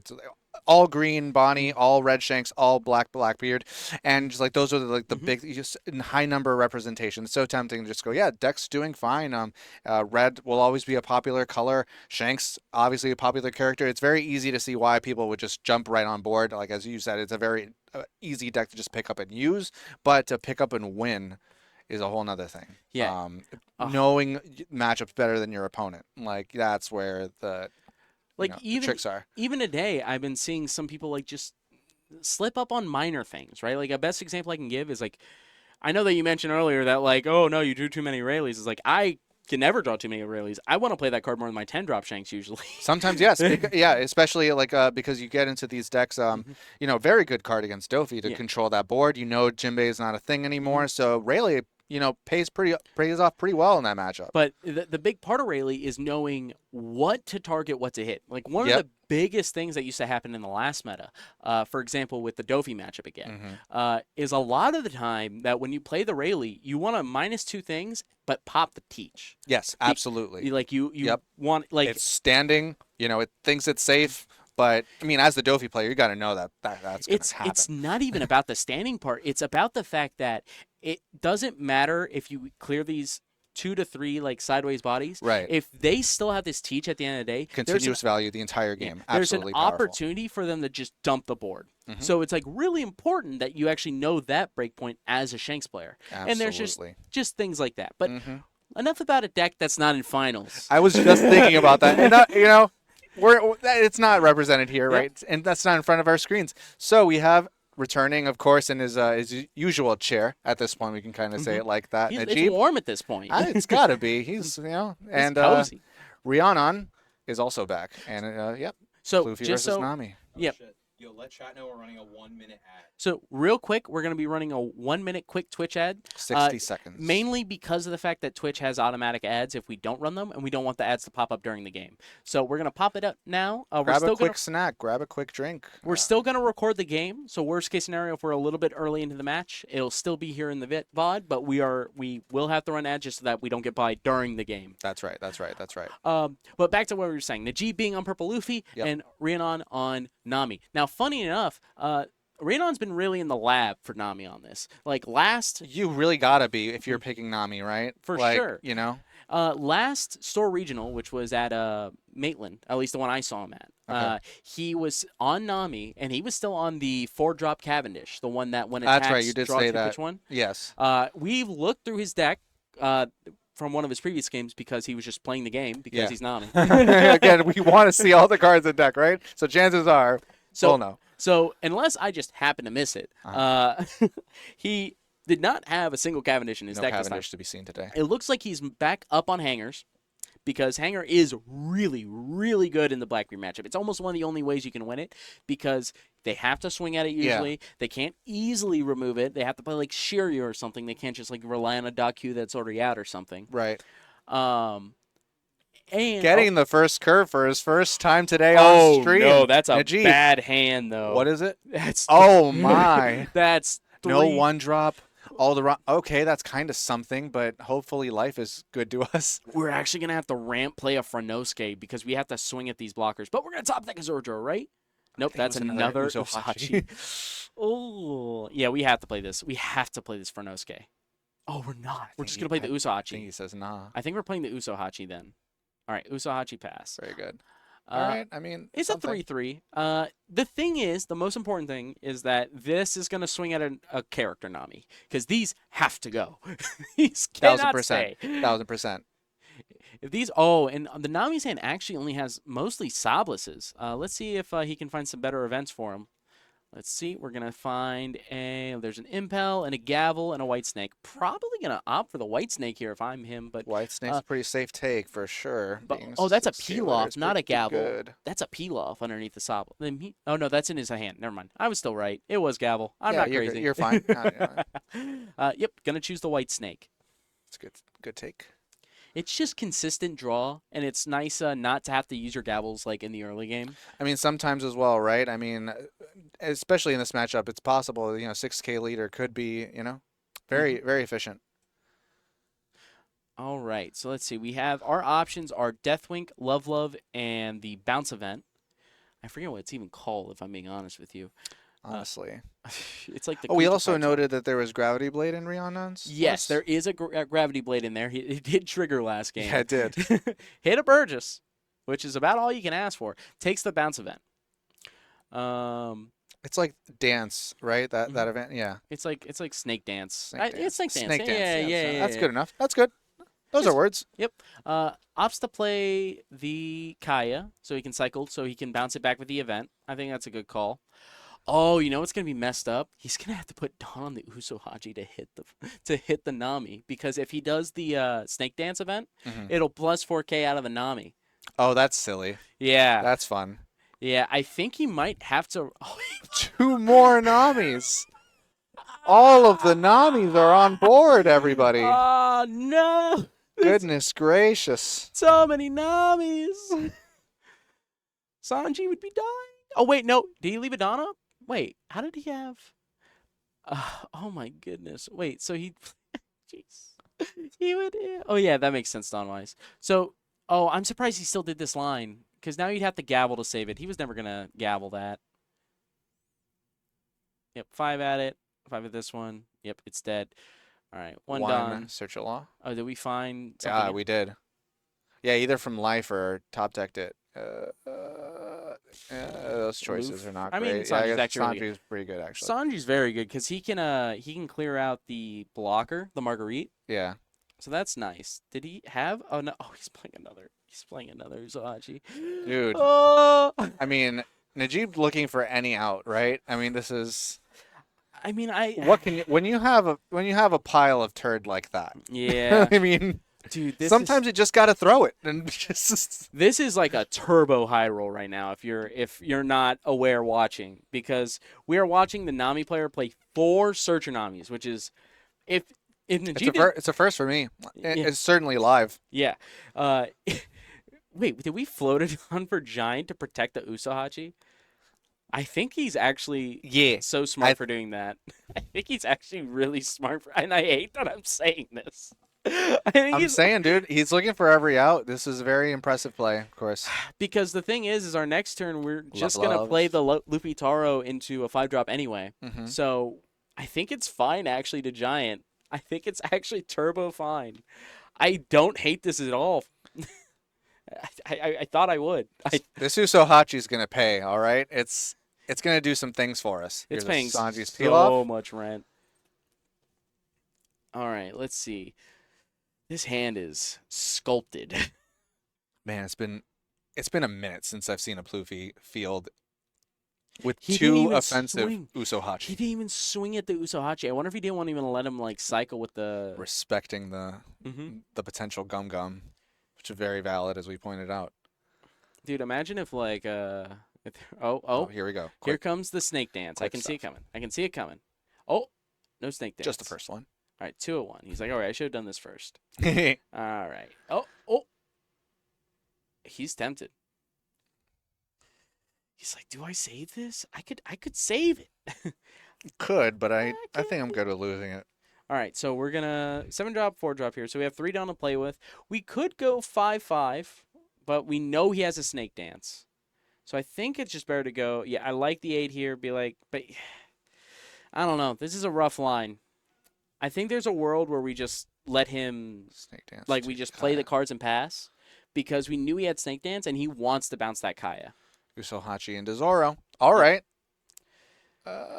Nami, 2K, and Sanji. Yep. Very nice. 2 Sanjis is nice. That means we can rest whatever gets played. We can also just kill this Kaya if we really want. But more than likely, he's going to have a snake dance to back it up next time. Again, I'm kind of surprised we did not just we didn't just pass instead of swinging, because we knew we had the snake dance and he would want to bounce the Kaya. You know? Feel you. Another Sanji's coming down. That's another 3. Yep. 5 and 2, and it's gone. Kaya? Can't believe we've seen this many Usohachi's touchdown on the board today. I mean, and used offensively. That is correct. Twitch CT, is it CTO? Yeah, Twitch CTO. Yeah, he has seen 20 cards with the Namis, right? Because he's played 4. And he's seen, I guess, 5 if you count the opening hand. Yeah. Yeah. So he knows what most of his deck is at this point. And if he's really ahead of the game, he'll know what he's drawing soon. Yo, Diglett, bro. Welcome to the show. Thanks for the follow. All right, we're going to rest the Kaya. We're going to swing 3 at it. We're going to see if you want to bounce it.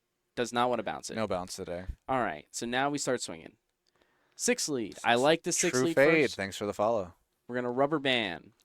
We triggered so many rubber bands in our game versus Blackbeard. 6 lead. So the really nice thing about swinging 6s here is that it makes it so that if he tries to white snake, it makes it so that he can't just white snake out. He has to do something on top. Very good. Planeswalker, GoGo. Thank you for the follow. Right, swinging 6s. I mean, that's a strategy that Zoros go for as well, right? For just 5 and 6s, just all day, just as you like. All right, so we're debating on what we want to keep here. It's looking like a bottom deck. He's like, I want better cards. All right, next swing. 2 left. 8 lead. I like this one too. Because again, if he wants to gavel, that's fine. If he wants to gavel, that's fine. But then that means that on the 9K swing, he's going to have to do a white snake on top. It's like, okay, we're going to gavel, trashing, probably I would imagine, rubber band, mill 2. 1 Kaya down! That's kind of big, actually. As the purple Luffy player, that's, massive. And a 9, take. And, oh, nice. Oh, that doesn't always happen, but when you do, it hits so well for the Nami. Wait, you know what I just realized? I saw one Impel Down All-Stars off of one of the searches. Right. I don't know if... I don't know if I saw any others in those searches. They might all be in his life. There might be 2 in his life. I think we both saw the same one. I agree. I don't know if I saw a second. It's gonna be rough. Ugh. So luckily, going into this turn, we're going to be starting off with the peel-off. 7 on left on the Nami. We're going to draw Gavel. Oh, there's another one. Impel? Yeah, okay. Yeah, there's another Impel. So there's only... Well, I think that was the one we saw. Because remember... Oh, yeah. We bought him. Yeah, the one we bought him deck. Yeah, that was... We bought him deck 25 cards. Yeah, that was the first... It was in the first search. That's why I remember. Yeah. Okay, so he's just debating. All right. Next card, we're going to Kaya. Draw 2, pitch 2.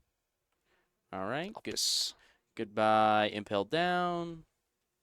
Goodbye... Probably Hanger, yeah. I don't think we're playing Hanger this turn. He's lining it up. So I think one of his life is a Hanger because I haven't seen too much Hanger.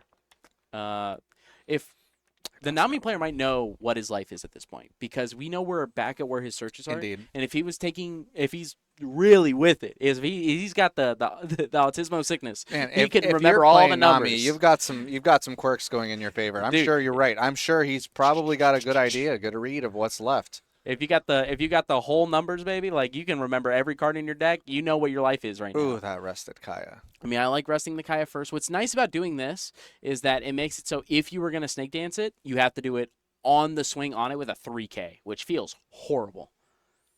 Again, I'm just beyond the fact that there's offensive Usohachi going on right now. Crazy deck. 6 lead gets a 2K.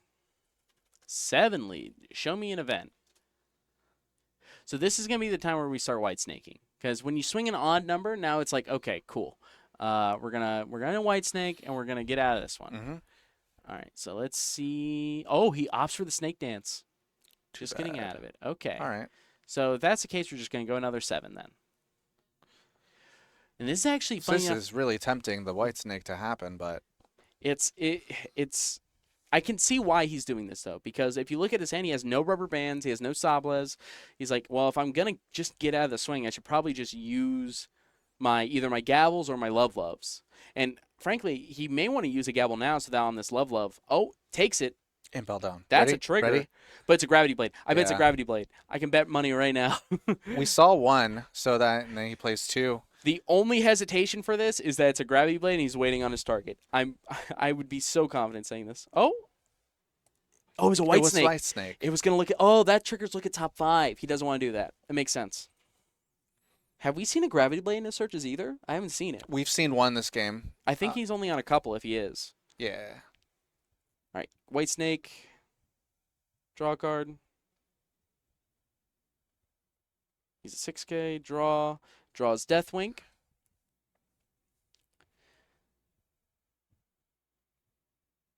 Gavel.